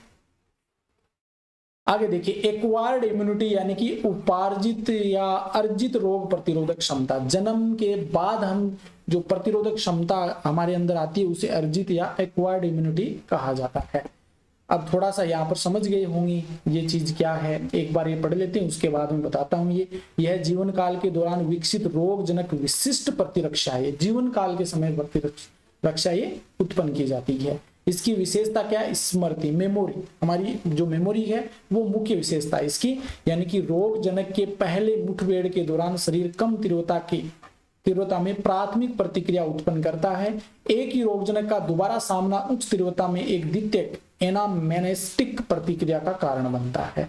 मान लीजिए हमारी बॉडी के अंदर कोई वायरस घुसा और घुसते ही इस प्रकार से हंसने लग जाता, वाह वाह ऐसे करता हुआ आता है कि आज तो हमें हमारा शिकार मिल गया, हमारी बॉडी में प्रवेश करता है। लेकिन मेन चीज क्या है कि उस समय हमारी बॉडी में एंटीजेंस है वो बहुत ही कम मात्रा में बनते हैं, इस कारण इसके साथ वो लड़ नहीं पाते हैं। ठीक है, लेकिन इसके लिए क्या हो जाता है, ये एंटीजेंस धीरे धीरे बढ़ते हैं और बढ़ने के बाद में इसके साथ लड़ते हैं, लेकिन समय बहुत लगता है। तो पहली बार जब ये बैक्टीरिया प्रवेश करता है, ये जो वायरस प्रवेश करता है, तो हमारी जो एंटीजेंस होते हैं, एंटीबॉडी होती हैं, इनके साथ में पूर्ण रूप से मुकाबला नहीं कर पाती है। अब इस बैक्टीरिया या वायरस के बारे में हमारी जो स्मृति होती है, मेमोरी होती है, उसमें इसके बारे में पूरी जानकारी आ गई। मतलब अगली बार अगर ये आएगा तो हमारी बॉडी पहले से तैयार रहेगी कि हमें इस प्रकार का कोई भी बैक्टीरिया है उसको खत्म कर देना है। तो इसलिए हमारे शरीर में एंटीबॉडी बहुत ज्यादा बन जाती है। यही बैक्टीरिया कुछ दिन बाद दोबारा से चल करके आया और अगली बार देखा तो इतने सारे एंटीबॉडी मिले और ये डर गया, मतलब डर गया। जैसे अंदर प्रवेश करते ये जो जितने भी एंटीबॉडी इसके ऊपर आक्रमण कर दिया और इसे नष्ट कर दिया। और ये इस प्रकार से आक्रमण करते हैं, चारों ओर से घेर लेते हैं, इसको नष्ट कर देते हैं। कहने का मतलब आप समझ गए होंगे। ये एग्जाम्पल इसलिए लिया है कि पहली बार अगर कोई रोगजनक हमारी बॉडी में प्रवेश करता है तो हमारी बॉडी मतलब कम तीव्रता के साथ उसके साथ क्रिया करती है, लेकिन पूर्ण प्रभाव वहां पर नहीं दिखाती है। अगर वही रोगजनक दोबारा कभी हमारी बॉडी में प्रवेश करे तो हमारी बॉडी में बहुत सारी एंटीबॉडीज बन जाती है और वो उस रोगजनक पे आक्रमण करती है और उसे नष्ट कर देती है। प्राथमिक और द्वितीयक प्रतिक्रियाएं बी लिम्फोसाइट्स जो बी कोशिकाएं होती हैं और टी लिम्फोसाइट जो टी कोशिकाएं होती हैं उनके द्वारा की जाती है। यानी प्राथमिक और द्वितीयक प्रतिरक्षा है वो दो प्रकार की कोशिकाएं करती हैं। एक तो आपकी बी लिम्फोसाइट्स जो कि बी कोशिका भी बोल सकते हैं इसे, और एक टी लिम्फोसाइट जो टी कोशिकाएं होती हैं। तो इनके द्वारा प्राथमिक और द्वितीयक क्रियाएं की जाती है। बी लिम्फोसाइट जो होती है ये क्या करती है, एंटीबॉडी का निर्माण करती है। याद रख लेना, ये दोनों ही कार्य इंपॉर्टेंट है, यहाँ से क्वेश्चन बन सकता है। बी लिम्फोसाइट एंटीबॉडी का निर्माण करती है और टी लिम्फोसाइट जो होती है बी कोशिकाओं को एंटीबॉडी निर्माण में सहायता करती है। टी लिम्फोसाइट है ये हेल्प करती है एंटीबॉडी के निर्माण में, और ये आपके एंटीबॉडी की स्ट्रक्चर होती है जो कि वाई शेप्ड होती है। याद रख लेना, ये एंटीजन बाइंडिंग साइट होती है, मतलब जो कोई भी रोगजनक प्रवेश करता है उसके साथ में यहाँ जुड़ती है। ये भी एंटीजन बाइंडिंग साइट है, इस साइड से जुड़ती है ये, ठीक है ना, ये थोड़ा सा ध्यान में रखें। अर्जित प्रतिरक्षा प्रतिक्रिया के प्रकार, ये भी अर्जित जो प्रतिरक्षा हमें मिली है उसके कितने प्रकार होते हैं उनकी हम बात कर लेते हैं। तो पहला जो टाइप आता है वो है humoral immune response, humoral immune response या एंटीबॉडी मीडिएटेड इम्यूनिटी।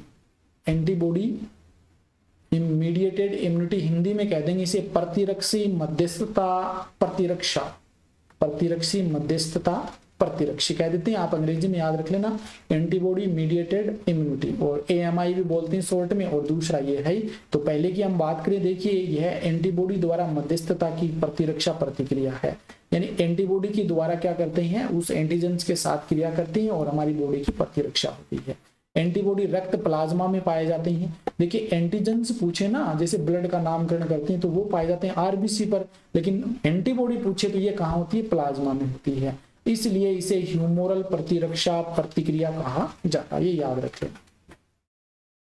इसके बाद में दूसरा जो प्रकार आता है वो है cell mediated response, cell mediated response या कोशिका मध्यस्थता प्रतिक्रिया, सेल मीडिएटेड इम्यूनिटी या कोशिका मध्यस्थता प्रतिरक्षा, सेम ही है CMI, मतलब इसमें मध्यस्थता के रूप में कोशिका काम करती है। तो T लिम्फोसाइट्स, जिसे हम T कोशिका भी कह देते हैं, इनके द्वारा मध्यस्थ प्रतिरक्षा प्रतिक्रिया होती है। ये T लिम्फोसाइट कोई भी एंटीजन प्रवेश करता है तो ये उसके संपर्क में आती है और फिर B लिम्फोसाइट को एंटीबॉडी के निर्माण में हेल्प करती है।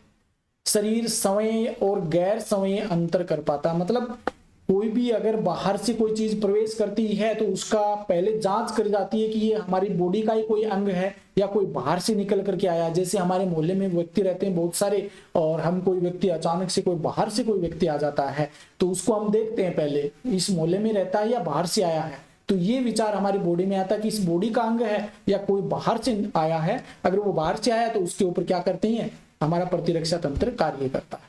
CMI ग्राफ्ट अस्वीकृति का कारण बनता है, मतलब इसकी जांच करने के बाद अस्वीकृत कर देता है उसको और उसको एंटीजन को नष्ट कर देता है, जो गैर स्वयं होता है। किसी भी ग्राफ्ट या प्रत्यारोपण से पहले उत्तक मिलान होता है, मतलब कोई भी प्रत्यारोपण करते हैं, किडनी है या कोई ऑर्गन है, प्रत्यारोपण करते हैं तो पहले उत्तक का मिलान किया जाता है, फिर रक्त समूह का मिलान किया जाता है, ब्लड का जो ग्रुप होता है उसका मिलान करना आवश्यक होता है। इसके बाद मरीज को जीवन भर इम्यूनोसप्रेसेंट्स का सेवन करना चाहिए। इसके बाद में ऐसे मतलब इम्यून सिस्टम है उसको लगातार एक्टिव रखने वाले ऐसे कुछ मेडिसिन होते हैं, उनका सेवन लगातार उन्हें करना चाहिए। 2019 में ये क्वेश्चन पूछा गया, नीट 2019 में, तो ये आप याद रख लेना। 2 प्रकार का होता है प्रतिरक्षा प्रतिक्रिया। अर्जित प्रतिरक्षा के प्रकार कितने होते हैं? अर्जित प्रतिरक्षा के प्रकार 2 ये हो गए, और ये देखिए यहाँ पर एक्वायर्ड इम्यूनिटी 2 प्रकार की होती है। यहाँ पर भी देखिए अर्जित प्रतिरक्षा के प्रकार हैं ये भी। एक मिनट रुकना, 1 मिनट, आपको मैं ये चीज क्लियर कर देता हूँ, कहाँ दिखता है।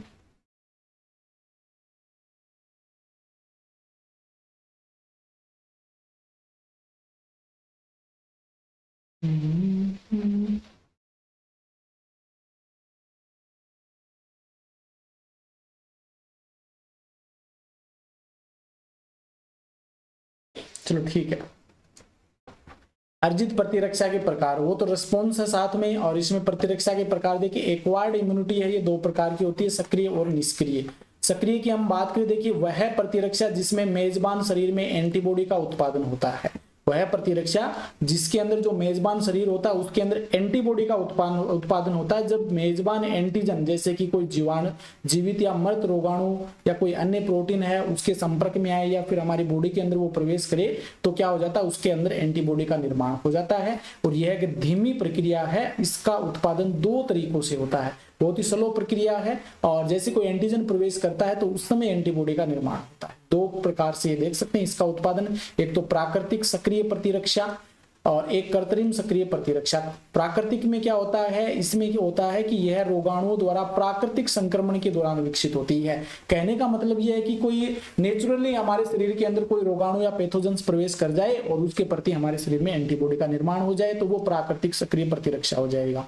कृत्रिम सक्रिय प्रतिरक्षा का हो जाएगा, ये क्या करते हैं, हमारी बॉडी में जानबूझकर हम कोई टीकाकरण के द्वारा कोई मर्द या कोई रोगाणु है उसको हमारी बॉडी में इंजेक्ट करवाते हैं और उसके बाद में उससे हमारे शरीर से एंटीबॉडी का उत्पादन करवाते हैं, तो ये हो जाएगा कृत्रिम सक्रिय प्रतिरक्षा। ठीक है, दोनों ही आपके क्लियर होने चाहिए। इसमें हम जानबूझ के कोई बैक्टीरिया या एंटीजन होता है या रोगाणु हमारे शरीर में प्रवेश करवाते हैं और इसमें नेचुरली हो जाता है। आगे देखिए निष्क्रिय, ये तो सक्रिय हो गई दो प्रकार। निष्क्रिय की हम बात कर लेते हैं। ये रेडीमेड एंटीबॉडी सीधे शरीर में दी जाती है, मतलब उसमें तो हमारी बॉडी में निर्माण होता है, और ये बाहर से बनी बनाई एंटीबॉडी होती है। ये बनी बनाई एंटीबॉडी होती है जो हमारे सीधे शरीर में प्रवेश करवाई जाती है। दो प्रकार की होती है, एक तो प्राकृतिक निष्क्रिय प्रतिरक्षा, प्राकृतिक निष्क्रिय प्रतिरक्षा, निष्क्रिय नेचुरल पैसिव इम्यूनिटी, जैसे मां से एंटीबॉडी आईजीजी प्लेसेंटा, और प्लेसेंटा से ये भ्रूण फिटस में आती है। जब बच्चा गर्भ में होता है तो उसमें जो मदर होती है, माताएं होती हैं, उससे ये आपकी अपरा में आती है, और अपरा से कहाँ जाती है, अपरा से शिशु में आ जाती है या गर्भ में आ जाती है। तो ये याद रख लेना, कौन सी एंटीबॉडी आती है, आईजीजी, इम्यूनोग्लोबिन जी, याद रख लेना। ये प्राकृतिक निष्क्रिय प्रतिरक्षा का उदाहरण है, पूछ लिया जाता है। ये एक होता है कोलेस्ट्रम में कौन सी एंटीबॉडी होती है, ये भी पूछ लिया जाता है। तो कोलेस्ट्रम के माध्यम से बच्चे में क्या होती है, एंटीबॉडी आती है, ये इम्यूनोग्लोबिन ए होती है। ये भी कई बार क्वेश्चन पूछा गया, इंपॉर्टेंट है।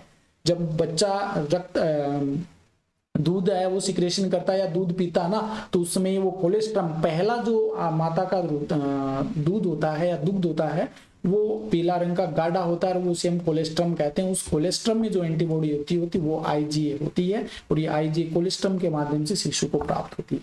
दूसरा प्रकार है यहाँ पर कृत्रिम निष्क्रिय प्रतिरक्षा। कृत्रिम निष्क्रिय प्रतिरक्षा क्या है, ये तो प्राकृतिक निष्क्रिय प्रतिरक्षा, ये कृत्रिम। इसमें क्या होता है, कोई एंटी टिटेनस सीरम वो हमारी बॉडी के अंदर प्रवेश करवाया जाता है, जो कि पहले से बनी बनाई बॉडी एंटीबॉडी होती है, वो एटीएस जिसे हम कहते हैं, एंटी टिटेनस सीरम। ये टिटेनस का एग्जाम्पल है, टिटेनस के उपचार के लिए, ठीक है, याद रख लेना। बनी बनाई एंटीबॉडी हमारी बॉडी में प्रवेश की जाए। अब देखिए इम्यूनाइजेशन, इम्यूनाइजेशन यानी कि प्रतिरक्षा। प्रतिरक्षा के लिए हम क्या क्या कर रहे हैं, यह प्रतिरक्षा प्रणाली की स्मृति पर आधारित होता है। दो प्रकार का होता है जो प्रतिरक्षा होती है, एक तो सक्रिय प्रतिरक्षा जो कि टीकाकरण हम कह सकते हैं, सक्रिय प्रतिरक्षा टीकाकरण। इसमें वैक्सीन की तैयारी, रोगजनक या निष्क्रिय रोगजनक के एंटीजेनिक प्रोटीन को शरीर में डाला जाता है। मतलब कोई भी वैक्सीन है उसके माध्यम से रोगजनक या तो वो सक्रिय अवस्था में हो या निष्क्रिय अवस्था में वो हमारी बॉडी में प्रवेश करवाया जाता है, और इसके बाद में हमारी बॉडी में क्या होता है, एंटीबॉडी का निर्माण होता है। ठीक है, वास्तविक संक्रमण के दौरान एंटीबॉडी एंटीजन बेअसर हो जाते हैं। असामान्य संक्रमण होता है तो उस समय एंटीबॉडी है वो एंटीजन है, दोनों बेअसर हो जाते हैं क्रिया कर। टीके मेमोरी बी और टी लिम्फोसाइट भी उत्पन्न करते हैं, यानी कि टीके जो दिए जाते हैं ना, उससे संबंधित जो मेमोरी होती है वो बी और टी लिम्फोसाइट भी उत्पन्न होते हैं। वे रोगजनक को तुरंत पहचान लेते हैं। इस कोशिका जो होती है ना, बी कोशिका और टी कोशिका, ये ऐसी कोशिकाएं होती हैं जैसे हमारे शरीर के अंदर कोई अगर एंटीजन प्रवेश करता, रोगजनक प्रवेश करता, तो ये कोशिका तुरंत उसकी पहचान कर लेती हैं। जैसे कि पोलियो का टीका, हेपेटाइटिस बी का टीका, डीपीटी का टीका, ये सभी क्या होते हैं, जो कि आपकी सक्रिय प्रतिरक्षा या टीकाकरण के अंतर्गत आती है। ये इंपॉर्टेंट है, याद रख लेना। ये नीट 2016 में यहाँ से क्वेश्चन बना है।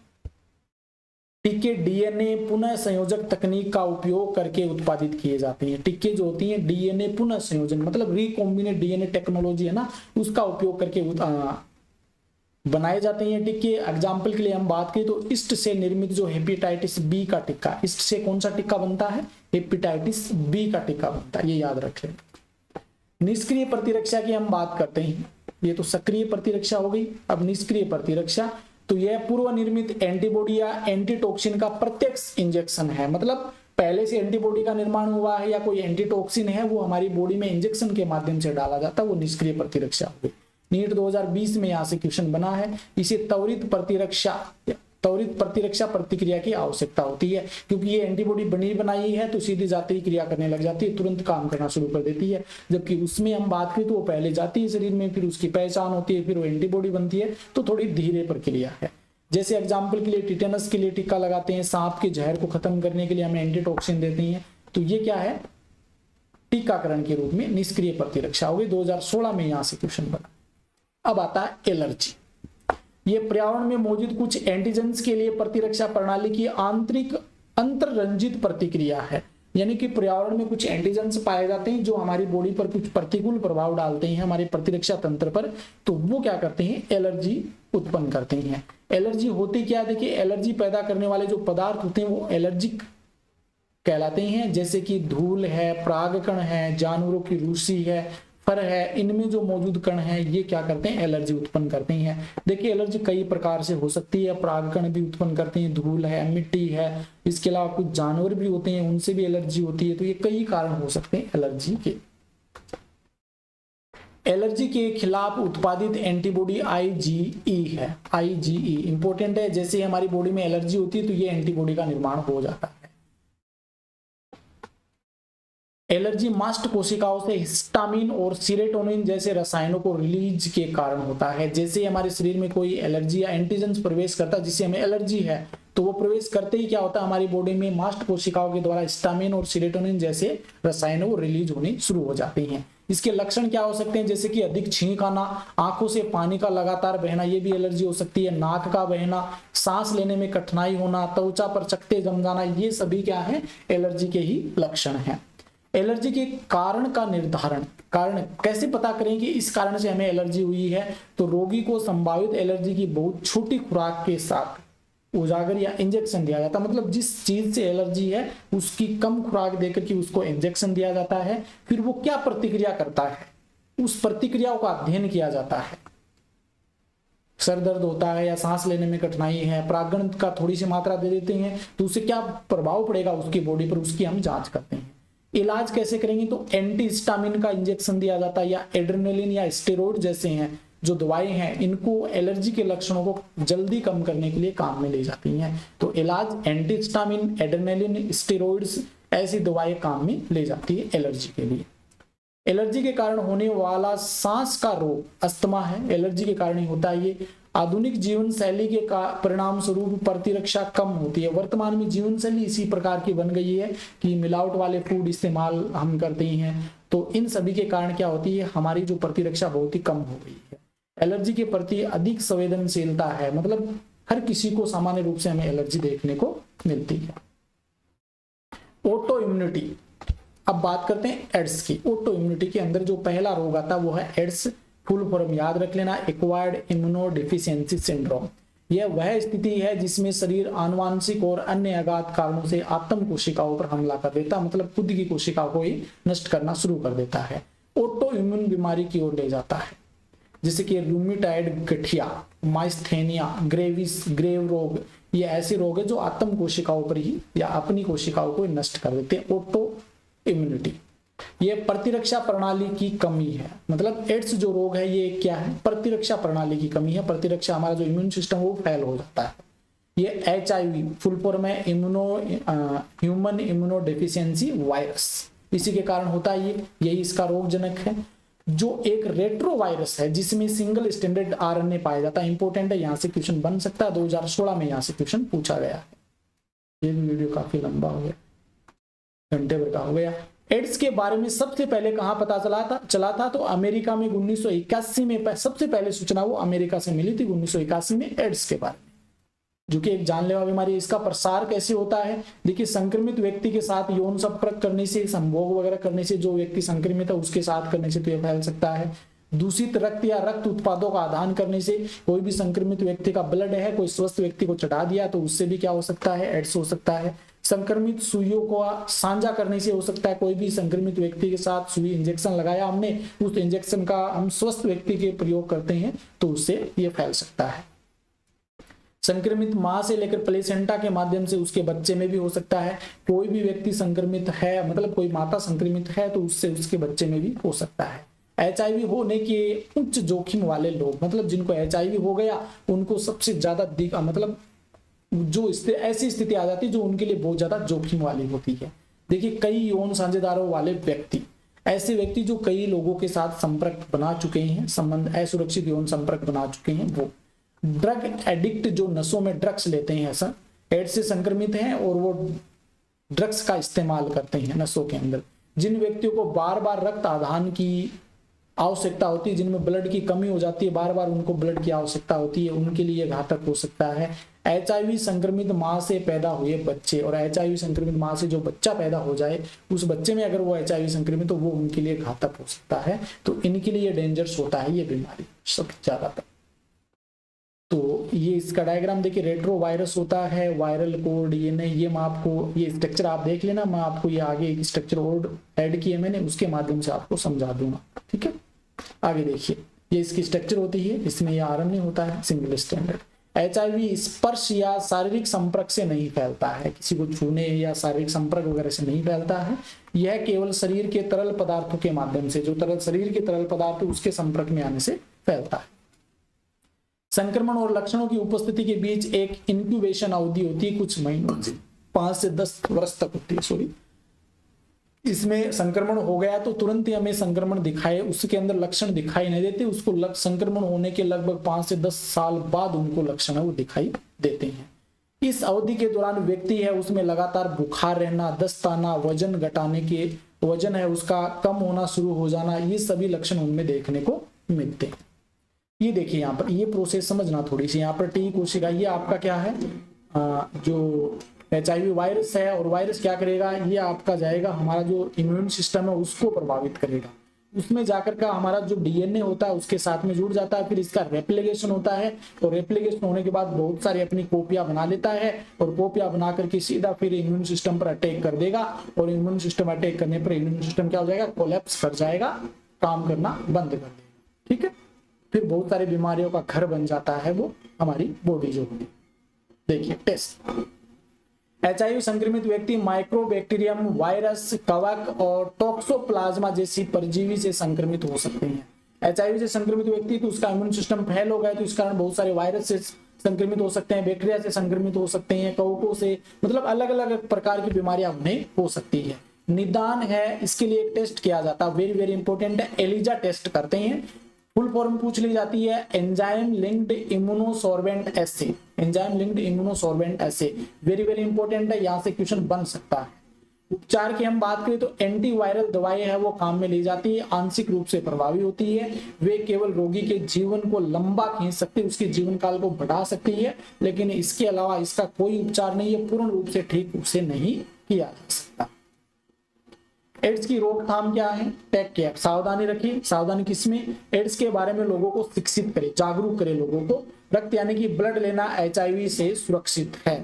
जो ब्लड बैंक है उनसे अगर ब्लड लेते हैं तो ब्लड बैंक में जांच करके ब्लड रखे जाते हैं, तो वो एचआईवी से सुरक्षित है, उसमें कोई ऐसी समस्या नहीं देखने को मिलती। डिस्पोजल सुई या सिरिंज का उपयोग के जो सुई होती है या सिरिंज जो होती है, इंजेक्शन जो होते हैं, उनको हम डिस्पोजल रूप में यूज करें, मतलब उसको कह सकते हैं नहीं इस्तेमाल कर सकते हैं, या गर्म पानी जो होता है उसके द्वारा उसको प्रज्वलित करते हैं या डिस्पोजल करके काम में ले सकते हैं। सुरक्षित सेक्स, कंडोम के मुक्त वितरण के लिए जागरूक बनाए, मतलब सुरक्षित यौन संपर्क बनाए, कंडोम का इस्तेमाल कर सकते हैं, और भी बहुत सारी चीजें आती हैं उनका इस्तेमाल करके हम क्या कर सकते हैं, रोकथाम कर सकते हैं। नशीली दवाओं के दुरुपयोग का नियंत्रण करना, संवेदनशील आबादी में एचआईवी की नियमित जांच, जो इस प्रकार का वातावरण जहां पर एचआईवी से संक्रमित व्यक्ति ज्यादा देखे गए हैं तो वहां पर सभी की जांच करनी चाहिए, तो इस प्रकार से एड्स को रोका जा सकता है। नेक्स्ट डिजीज आती है कैंसर।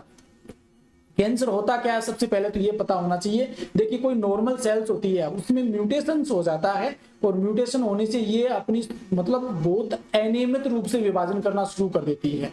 जैसे यहाँ पर ये एक सेल है तो ये अपने आप में क्या करती है, बहुत सारी सेल्स का निर्माण कर लेती है, और इस पे कोई कंट्रोल नहीं होता है। जैसे यहाँ पर एक और ये बहुत सारी सेल्स मिलकर के एक गांठ के रूप का धारण कर लेती है, गांठ का रूप बना लेती है, उसे कैंसर कहते हैं। अनियमित कोशिकाओं का गुणन क्या कहलाता है, कैंसर कहलाता है, विभाजन भी कह सकते हैं।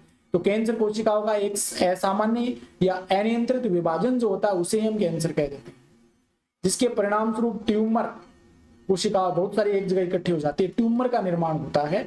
सामान्य कोशिकाएं संपर्क अवरोध की घटना दिखाती है, कहने का मतलब है सामान्य कोशिकाएं जो होती हैं एक दूसरे के संपर्क में आती तो वो प्रभावित होती है, लेकिन इसमें ऐसा नहीं होता है कि इसमें एक दूसरे के संपर्क में आती तो ये कोशिकाएं तेजी से विभाजित होती है, इस पे कोई प्रभाव नहीं होता है कि अन्य कोशिकाओं के साथ उनकी अनियंत्रित वृद्धि रुक जाती है अगर कोई दूसरी कोशिका हो, लेकिन कैंसर कोशिकाओं में ऐसा नहीं होता। कैंसर कोशिका कोई भी कोशिका इसके संपर्क में आए ये लगातार बढ़ती ही चली जाती है, विभाजन करती ही चली जाती है। 2012 में यहाँ से क्वेश्चन बना है, कैंसर कोशिकाओं में यह गुण नहीं पाया जाता, ये मैंने बता दिया। ट्यूमर के प्रकार है वो अलग अलग प्रकार के होते हैं। एक बेनाइन ट्यूमर है तो इसमें हम बात करें अपने उद्गम स्थल तक ही सीमित होता है, यानी कि हमारी बॉडी के अंदर अगर बात करें किसी महिला के स्तन में अगर कैंसर हो गया, अगर इस प्रकार का कैंसर है तो वो वहीं तक रहेगा, आगे फैलेगा नहीं, अन्य भागों में नहीं फैलता, तो ये कम नुकसान पहुंचाता है। दूसरा मेलिग्नेंट ट्यूमर, ये फैलने वाली कोशिकाएं जैसे कि नियोप्लास्टिक या ट्यूमर कोशिकाएं होती हैं और समूह में तेजी से बढ़ता, मतलब ये एक कोशिका होती है, जैसे दूसरी कोशिका संपर्क में आती है तो इसको हो जाता है, तीसरी आती है, तीसरी, मतलब आगे से आगे ये फैलता हुआ चला जाता है। आसपास के सामान्य जो ऊतक होते हैं उन पर आक्रमण कर देता है और उनको नुकसान पहुंचाता है, उनको भी, उनके अंदर भी कैंसर हो जाता है। सक्रिय विभाजन और वृद्धि के कारण वे पोषक तत्वों के लिए प्रतिस्पर्धा करके सामान्य कोशिकाओं को भूखा बना देते हैं। अब मान लीजिए यहाँ पर कोई सेल है, ये लगातार विभाजन हो रही है, तो इनको बहुत ज्यादा मात्रा में न्यूट्रिएंट्स चाहिए, और तो ये क्या करती हैं, जो दूसरी कोशिकाएं होती हैं सामान्य, उनसे न्यूट्रिएंट्स खींच लेती है, जिस कारण ये कोशिकाएं मर जाती है और ये बढ़ती हुई चली जाती है। ट्यूमर से निकली कोशिकाएं रक्त के माध्यम से अन्य स्थानों पर पहुंच जाती है। ट्यूमर से कोई सेल्स निकलती है और वो ब्लड के माध्यम से अन्य स्थानों पर पहुंच जाती है और इस प्रकार से एक नया ट्यूमर बना लेती है। इसे मेटास्टेटिस कहते हैं, मतलब ये फैलने वाली मैलिग्नेंट जो ट्यूमर होता है ये आगे से आगे बॉडी में फैलता हुआ चला जाता है, बहुत घातक होता है। कैंसर के कारण क्या हो सकते हैं, जिनके कारण कैंसर होता है उसे हम कार्सिनोजन कह देते हैं। ये भौतिक एजेंट हो सकते हैं, रासायनिक एजेंट हो सकते हैं और जैविक एजेंट हो सकते हैं। भौतिक एजेंट की हम बात करें जैसे एक्सरे हो गया, गामा किरणें हैं, एक्सरे किरणें हैं, इसके अलावा आयनकारी विकिरण हो सकते हैं। इसके अलावा आयनकारी विकिरण में हम बात करें तो यूवी रेज जो होती हैं वो कि आयनकारी होती हैं, उनसे कैंसर हो सकता है, और कुछ ऐसी होती हैं जो आयोनाइज नहीं होती हैं, गैर आयनकारी विकिरण होती हैं, उनसे कैंसर हो सकता है। तो X-ray, gamma rays, UV rays ये क्या होती है, भौतिक एजेंट होती है। रासायनिक एजेंट जिनसे कैंसर होता है जैसे कि तंबाकू का धुआं, ये फेफड़ों के कैंसर का मुख्य कारण है। विनाइल क्लोराइड, इससे हो सकता है। कैफीन है, निकोटीन है, मस्टर्ड गैस जो मेथेन गैस होती है वो, ये सभी क्या होते हैं, कैंसर होते हैं, रासायनिक एजेंट हो गए। जैविक एजेंट की बात करें जैसे oncogenic virus, CONC, cellular oncogene या प्रोटो ओंकोजीन, ये क्या होते हैं, जैविक एजेंट होते हैं जो कैंसर फैलाते हैं। जब सामान्य कोशिकाओं में CONC सक्रिय होता है तो कोशिकाएं ओंकोजीन हो जाती है, ओंकोजेनिक हो जाती है, ओंकोजीन का उनमें निर्माण हो जाता है। तो ये जैविक एजेंट होते हैं, ये रासायनिक और ये भौतिक एजेंट, याद रख लेना है। कैंसर का पता कैसे लगाएं और इनका निदान कैसे हो, तो बायोप्सी की जाती है। इसमें होता क्या है, बायोप्सी में संदिग्ध जो ऊतक होता है, जो हमें लगे कि ये ऊतक संक्रमित है तो उसका एक टुकड़ा लेते हैं, स्टेन करते हैं, स्टेन करने के बाद माइक्रोस्कोप जो होता है हिस्टोपैथोलॉजिकल के माध्यम से उस माइक्रोस्कोप के नीचे उसका अध्ययन करते हैं। रक्त और अस्थि मज्जा का परीक्षण करते हैं ल्यूकेमिया के लिए। ल्यूकेमिया का एक ब्लड कैंसर है जिसके अंदर क्या होती है, WBC की संख्या बढ़ जाती है, तो इसके लिए ब्लड और अस्थि मज्जा, बोन मेरो का परीक्षण करते हैं। रेडियोग्राफी की जाती है, इसमें एक्सरे का उपयोग करते हैं। सीटी स्कैन या सीटी जिसे हम कहते हैं कंप्यूटराइज्ड टोमोग्राफी, सीटी स्कैन की जाती है। MRI कर सकते हैं, चुंबकीय अनुनाद, MRI चुंबकीय अनुनाद इमेजिंग, मैग्नेटिक रेजोनेंस इमेजिंग, तो ये कुछ रेडियोग्राफी है, सीटी स्कैन है, MRI है, ये करके हम क्या करते हैं, कैंसर का पता लगा सकते हैं। 2010 में क्वेश्चन पूछा गया है। कैंसर विशिष्ट एंटीजन के खिलाफ एंटीबॉडी का उपयोग, जो कैंसर से संबंधित जो एंटीजन है या कैंसर फैलाता है उसके खिलाफ एंटीबॉडी का निर्माण करके। आणविक जीव विज्ञान तकनीक, आणविक जीव विज्ञान तकनीक कैंसर से संबंधित जीन का पता लगाने के लिए क्या करते हैं, आणविक जीव विज्ञान तकनीक का उपयोग। कैंसर का उपचार देखिए, उपचार के लिए रेडियोथेरेपी है, कीमोथेरेपी है, इम्यूनोथेरेपी है, सर्जरी है, ये अलग अलग है कैंसर के उपचार। आसपास के जो सामान्य ऊतक हैं उनको नुकसान पहुंचाए बिना ट्यूमर कोशिकाओं को घातक रूप से विकिरणित करना, मतलब विकिरणों के माध्यम से उनको नष्ट कर देना, आसपास की कोशिकाओं को नुकसान पहुंचाए बिना। कीमोथेरेपी में क्या होता है, दवाओं का उपयोग किया जाता है। कई दवाओं के दुष्प्रभाव होते हैं जैसे कि बाल झड़ना, एनीमिया, ऐसे दुष्प्रभाव उसके देखने को मिल सकते हैं। तो कीमोथेरेपी हो गई। इम्यूनोथेरेपी की हम बात करें तो रोगियों को जैविक प्रतिक्रिया संशोधक जैसे कि इंटरफेरोन्स ये दिए जाते हैं, जिसके माध्यम से उनकी प्रतिरक्षा प्रणाली को सक्रिय करता है। ये इंटरफेरेंस होते हैं और उस ट्यूमर को नष्ट करने में मदद मिलती है। सर्जरी के माध्यम से क्या होता है, सर्जरी में पूरे जो कैंसर ग्रस्त ऊतक है उसको हटा दिया जाता है। अधिकांश कैंसर का इलाज है वो सर्जरी, रेडियोथेरेपी और कीमोथेरेपी के संयोजन से किया जाता है। मतलब ये सभी जो तकनीक है इनका इस्तेमाल करके कैंसर का उपचार किया जाता है। नशीली दवाएं, धूम्रपान और शराब का दुरुपयोग, नशीली दवाएं, धूम्रपान और शराब का दुरुपयोग। ड्रग्स के अंदर ओपियोइड है, कैनाबिनोइड है, कोका एल्कलॉइड ये आते हैं। तो पहले ओपियोइड की हम बात कर लेते हैं। तो वे सीएनएस और जठरांत्र संबंधी मार्ग को विशिष्ट ओपियोइड रिसेप्टर से बनते हैं। ये जो होते हैं ओपियोइड, ये हमारा जो जठरांत्र या सीएनएस का मार्ग होता है उसमें ओपियोइड रिसेप्टर्स पाए जाते हैं, उनके साथ जुड़ जाते हैं। ये होते क्या है? मार्फिन है, हेरोइन है, ब्राउन शुगर है, ये होते हैं ओपियोइड्स। मार्फिन को अफीम के पौधे पेपेवर सोमनिफेरम के लेटेक्स से निकाला जाता है। इंपॉर्टेंट है ये एक शामक और दर्द निवारक है, भ्रमित करने वाला, और सर्जरी के लिए उपयोग किया जाता है। नीट 2018 में क्वेश्चन पूछा गया यहाँ से। हीरोइन, जिसे हम ब्राउन शुगर, स्मैक या डाई सेटाइल मार्फिन भी कह देते हैं, ये एक सफेद चूर्ण के जैसा होता है, गंधहीन, कड़वा, क्रिस्टलीय यौगिक होता है। यह मार्फिन के एसिटिलीकरण द्वारा प्राप्त किया जाता है। इसे सूंघ कर और इंजेक्शन लगा करके लिया जाता है। सूंघ कर फिल्मों में आपने देखा होगा, और एक इंजेक्शन के माध्यम से लेते हैं ये। हीरोइन एक औषध है और शरीर के कार्यों को धीमा कर देता है, शरीर के कार्यों को स्लो कर देता है। नीट 2019 में क्वेश्चन पूछा। कैनाबिनोइड्स की हम बात करते हैं। देखिए, वे मस्तिष्क और कैनाबिनोइड्स रिसेप्टर के साथ जुड़ते हैं, हमारे मस्तिष्क में, और कैनाबिनोइड रिसेप्टर के साथ। आमतौर पर सांस लेना, मौखिक अंतर्ग्रहण के द्वारा ये लिया जाता है, टेबलेट्स वगैरह या इनके माध्यम से, सिरप के माध्यम से। प्राकृतिक कैनाबिनोइड्स जो होते हैं, कैनाबिन सेटाइवा जो गांजे का पौधा होता है उसके पुष्पक्रम से प्राप्त किया जाता है। इसके फूलों के शीर्ष, पत्तियों और राल का उपयोग करते हैं ये बनाने के लिए। मारिजुआना, हशीश, चरस और गांजा बनाने के लिए इनका उपयोग किया जाता है। इस पादप का उपयोग गांजे। ये क्या करते हैं? कार्डियोवेस्कुलर सिस्टम को प्रभावित करते हैं, कार्डियोवेस्कुलर सिस्टम। कैनाबिनोइड्स का दुरुपयोग कुछ खिलाड़ियों के द्वारा भी किया जाता है। ठीक है, तो ये कैनाबिनोइड्स हो गया आपका। अब आता कोका एल्कलॉइड या कोकीन। कोका एल्कलॉइड या कोकीन, ये भी आपने नाम सुना होगा, फिल्मों के अंदर इसका भी अधिक उपयोग देखने को मिलता है। यह कोका पौधे एरिथ्रोक्साइलम कोका से प्राप्त किया जाता है, जो दक्षिण अफ्रीका का मूल निवासी पादप है। इस पादप से प्राप्त करते हैं, तो इस पादप का नाम याद रख लेना।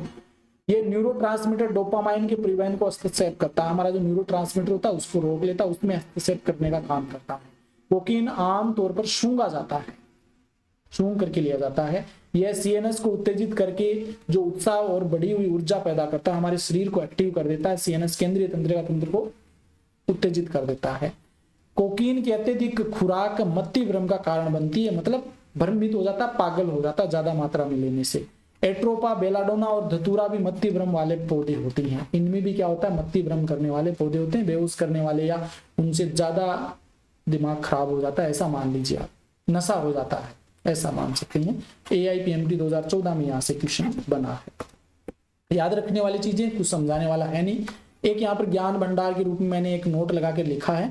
अवसाद, अवक्षेप जो होते हैं, अवसाद और अवसाद मतलब टेंशन वगैरह या डिप्रेशन वगैरह मान सकते हैं। अवसाद और एनिंद्रा जैसी मानसिक बीमारियों के इलाज के लिए barbiturates, amphetamine, benzodiazepine, lysergic acid, diethylamide, LSD कई बार लिखा हुआ मिलता है, ये आदि दवाओं का उपयोग किया जाता है। लेकिन उनके दुरुपयोग के परिणाम स्वरूप शारीरिक या मनोवैज्ञानिक कार्यों को हानि पहुंचती है। इनका दुरुपयोग किया जाने लगा, मतलब अत्यधिक मात्रा में इनका उपयोग करते हैं, तो उसे हम दुरुपयोग कर सकते हैं।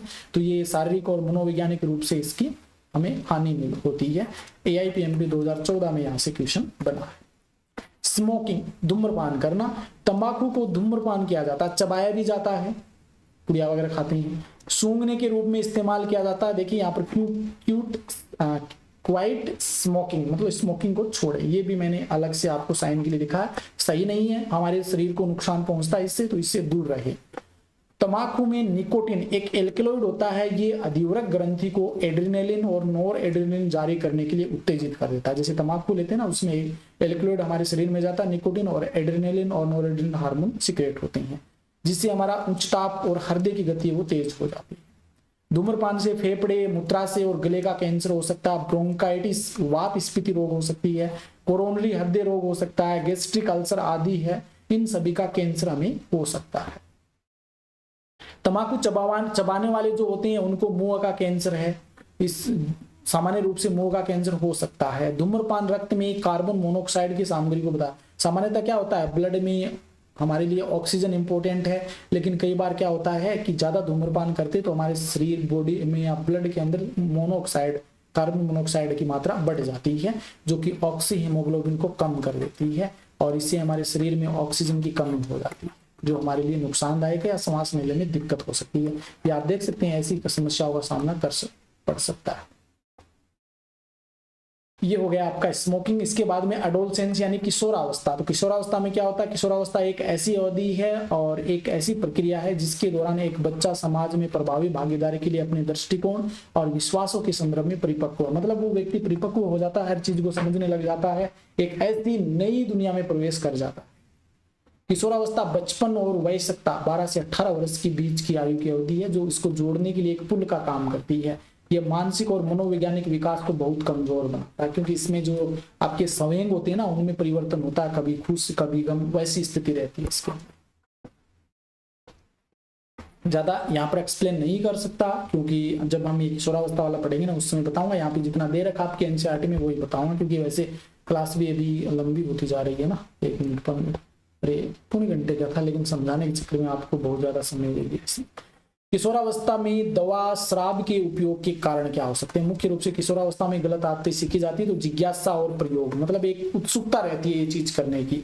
शिक्षाविदों या परीक्षा में उत्कृष्टता प्राप्त करने के लिए दबाव से तनाव, मतलब परीक्षा वगैरह में अपने आप नंबर ज्यादा लेने के लिए क्या होता है, उनमें तनाव पैदा हो जाता है, और तनाव होने से वो शराब इनका शिकार करते हैं, शराब वगैरह का शिकार हो जाते हैं। अस्थिर पारिवारिक संरचनाएं और साथियों का दबाव, मतलब कोई साथी वगैरह दोस्त हैं तो वो दबाव डालते हैं तो उससे ये सीख जाते हैं, और परिवार में झगड़े वगैरह होते हैं तो उसके कारण भी क्या होता है, ये शराब वगैरह या दवाओं का सेवन करती हैं।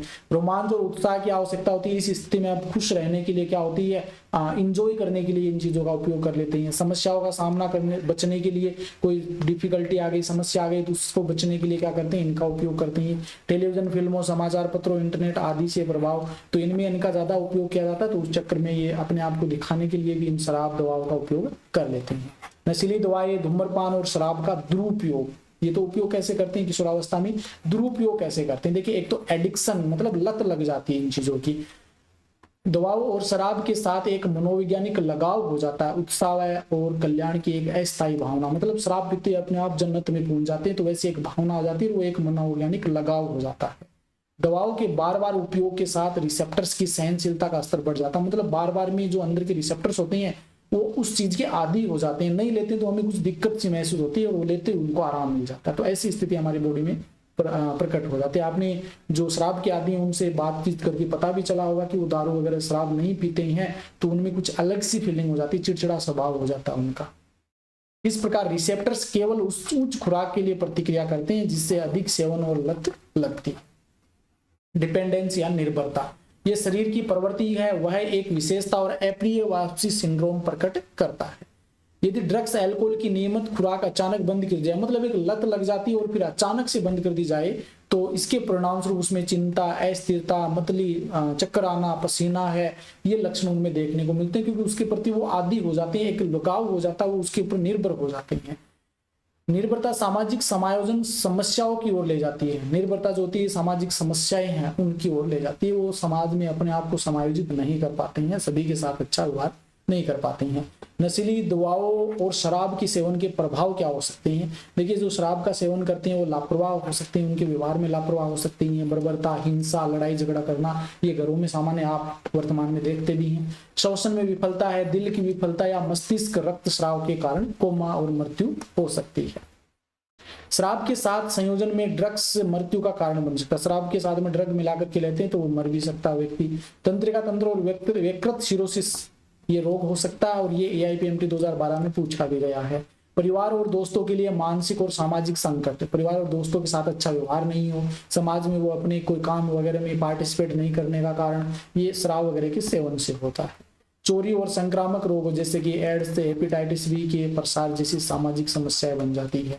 चोरी करने की आदत हो जाती है, संक्रामक रोगों की और समाज के अंदर समस्या इनके कारण बन सकती है। गर्भवती महिला है, उनके द्वारा अगर दवाओं व शराब का सेवन किया जाता है तो जो उसके जो भ्रूण है उसके शरीर के अंदर, उस भ्रूण को क्या होती है, वो भ्रूण भी प्रभावित हो जाता है। FAS हो जाता है, भ्रूण शराब सिंड्रोम। यौन ड्राव और नेक्रोस्पर्मिया का नुकसान, मतलब नेक्रोस्पर्मिया मतलब स्पर्म का निर्माण क्या हो जाता है, उसमें कमी हो जाती है ज्यादा शराब के सेवन करने से। एथलीटों द्वारा दवाओं का दुरुपयोग करने से, जैसे मादक दर्दनाशक दवाओं, एनाबोलिक स्टेरॉयड, मूत्रवर्धक, मांसपेशियों की ताकत और थोक बढ़ाने के लिए, आक्रामकता को बढ़ावा देने के लिए कुछ हार्मोन्स, इनका क्या होता है दुरुपयोग किया जाता है जो एथलीट्स होते हैं, खिलाड़ी होते हैं। आगे देखिए, किशोरावस्थाओं में दवा शराब के उपयोग के कारण क्या हो सकते हैं, क्या कारण हो सकते हैं। शैक्षिक प्रदर्शन में गिरावट और स्कूल से अनुपस्थिति, मतलब शिक्षा में अच्छा न होना और स्कूल में लगातार अनुपस्थित रहना, ये कारण हो सकता है। व्यक्तिगत स्वच्छता में रुचि की कमी, अपने आप में साफ सुथरा रहने में रुचि की कमी, निकासी और पृथक्करण, और इस प्रकार के जो व्यक्ति होती हैं उनके साथ दुर्व्यवहार किया जाता है, उनको घरों से निकाल दिया जाता है, ये स्थिति भी होती है। वजन, भूख आदि में उतार चढ़ाव, वजन बढ़ जाता, जो व्यक्ति हम खाना टाइम पर खाते हैं और शराब वगैरह का सेवन करते हैं तो उनका वजन बढ़ जाता है, जो नहीं खाते हैं तो उनमें वो ना तो भूख लगती है ज्यादा सेवन करने से, मतलब भूख और वजन में भी क्या होता है उतार चढ़ाव आता रहता है। अवसाद, थकान, आक्रामकता, विद्रोह व्यवहार, ये चीजें इनमें देखने को मिलती है जो शराब का करते हैं। शौक में रुचि का नुकसान, मतलब किसी भी जो अपने हॉबीज होते हैं उनमें कोई चीज का नुकसान हो जाता है तो उसके कारण शराब का सेवन करने लग जाते हैं। सोने और खाने की आदतों में बदलाव होने लग जाता है। परिवार और दोस्तों के साथ बिगड़ते रिश्ते, ये भी कारण हो सकते हैं शराब के उपयोग का। तो ये कारण है जो आप देख लेना, बस समझने की जरूरत नहीं है यहाँ पे ज्यादा, सिर्फ एक बार देख लेना, याद रह जाएंगे। एनाबोलिक स्टेरॉयड के दुरुपयोग के, एनाबोलिक स्टेरॉयड के दुरुपयोग के दुष्प्रभाव। पहले पुरुष की हम बात करें हैं तो एनाबोलिक जो स्टेरॉयड होते हैं, स्टेरॉयड का इस्तेमाल करने से जो ह्यूमंस होते हैं उनमें क्या प्रभाव पड़ते हैं। देखिए, अपने आप को सुंदर दिखाने के लिए, अपने आप की बॉडी को फिटनेस बनाने के लिए, एक अच्छा बॉडी बनाने के लिए वर्तमान में स्टेरॉयड का इस्तेमाल बहुत ज्यादा किया जाता है। तो इसके दुरुपयोग देखें, पुरुष में देखिए कील मुहासा निकलने लग जाते हैं। इसके अलावा समय से पहले गंजापन, बाल उड़ जाते हैं, आक्रामकता में वृद्धि, गुस्सा आना जल्दी, शुक्राणु उत्पादन में कमी हो जाती है, स्तनों में वृद्धि शुरू हो जाती है मनुष्य के अंदर, प्रोस्टेट ग्रंथि वो बढ़ने लग जाती है, मूड स्विंग्स, कभी हंसते हैं कभी रोते हैं, स्ट्रक्चर देखना, इस तरफ रोता हुआ इस तरफ हंसता हुआ, रोते हैं हंसते हैं, डिप्रेशन में चले जाते हैं। कम वर्षण कोष, मतलब वर्षण कोष जो होते हैं उनका आकार कम होता है, किडनी और लीवर है उनमें शिथिलता आ जाती है। तो ये लक्षण हमें देखने को मिलते हैं स्टेरॉयड के इस्तेमाल करने से पुरुष में। महिला में क्या लक्षण होंगे, तो महिला में देखिए मूड स्विंग, अवसाद की स्थिति हो जाती है, कभी तो सैड, कभी हंसना और कभी रोना, ये चीजें इसमें देखने को मिलती है। अत्यधिक बाल का विकास, पूरी बॉडी पर, चेहरे पर बाल निकलने लग जाते हैं, बाल, आवाज का गहरा होना, मतलब मनुष्य के नर की जैसी आवाज हो जाती है, पुरुषीकरण, पुरुष के लक्षण दिखाई देने लग जाते हैं, आक्रामकता, गुस्सा जल्दी आने लग जाता है, असामान्य मासिक धर्म, जो मेंस्ट्रुअल साइकिल होती हैं वो असामान्य रूप से आने लग जाती हैं, भंगक्षेप का बढ़ना, ये लक्षण देखने को मिलते हैं महिला के अंदर। किशोर पुरुष और महिला में गंभीर चेहरे और शरीर के मुहासे, लंबी अड़ियों के विकास केंद्रों को समय से पहले बंद होना, जिसके परिणाम स्वरूप विकास अवरुद्ध हो जाता है। कहने का मतलब इन स्टेरॉयड के उपयोग से ये जो चीजें हैं प्रभावित होती है, जिससे उनका विकास भी रुक जाता है। रोकथाम और नियंत्रण, लास्ट टॉपिक है। रोकथाम के लिए देखिए, साथियों के दबाव में आने से बचे। कोई अगर आपको कहे दारू पी लो, शराब, दवाएं खा लो, ड्रग्स ले लो, तो आप उनके बातों में न आए। शिक्षा और परामर्श, मतलब जागरूक बनाए सभी लोगों के, इनसे क्या नुकसान हो सकता है और इनसे परामर्श लेना चाहिए, इसके क्या नुकसान और क्या फायदे हैं। माता पिता और साथियों से मदद मांगना, अगर किसी कारण किसी को ये चीजें लग गई तो वो माता पिता और साथियों से मदद मांगिए और अपने आप को उन चीजों से बचा कर रखिए। खतरे के संकेत की तलाश, जैसे आप पुड़िया वगैरह देखते हैं, गणेश आपने खाई होगी, उस गणेश पे देखिए मुंह गड़ा हुआ दिखाई देता, तो एक खतरे का संकेत है, तो उससे बचना चाहिए कि ऐसी स्थिति थोड़ी करनी है हमें, तो वो चीजें नहीं काम में लेनी चाहिए। पैसे और चिकित्सा सहायता लेना, पैसे मतलब डॉक्टर वगैरह या मनोवैज्ञानिक है, नशा मुक्ति केंद्र, उनसे सहायता लेना। दो प्रकार से देख सकते हैं, एक तो मनोवैज्ञानिक या मनोचिकित्सक से बात करना, और एक नशा मुक्ति या पुनर्वास कार्यक्रम, नशा छुड़ाने के बाद उनको दोबारा से जीवन सामान्य करने के लिए उनको वहां पे रखा जाता है। तो ये रोकथाम और नियंत्रण के तरीके हैं। तो इस प्रकार से चैप्टर था तो छोटा सा, लेकिन क्या है थ्योरेटिकल पोर्शन है, इस कारण समय जरूर ज्यादा लग गया।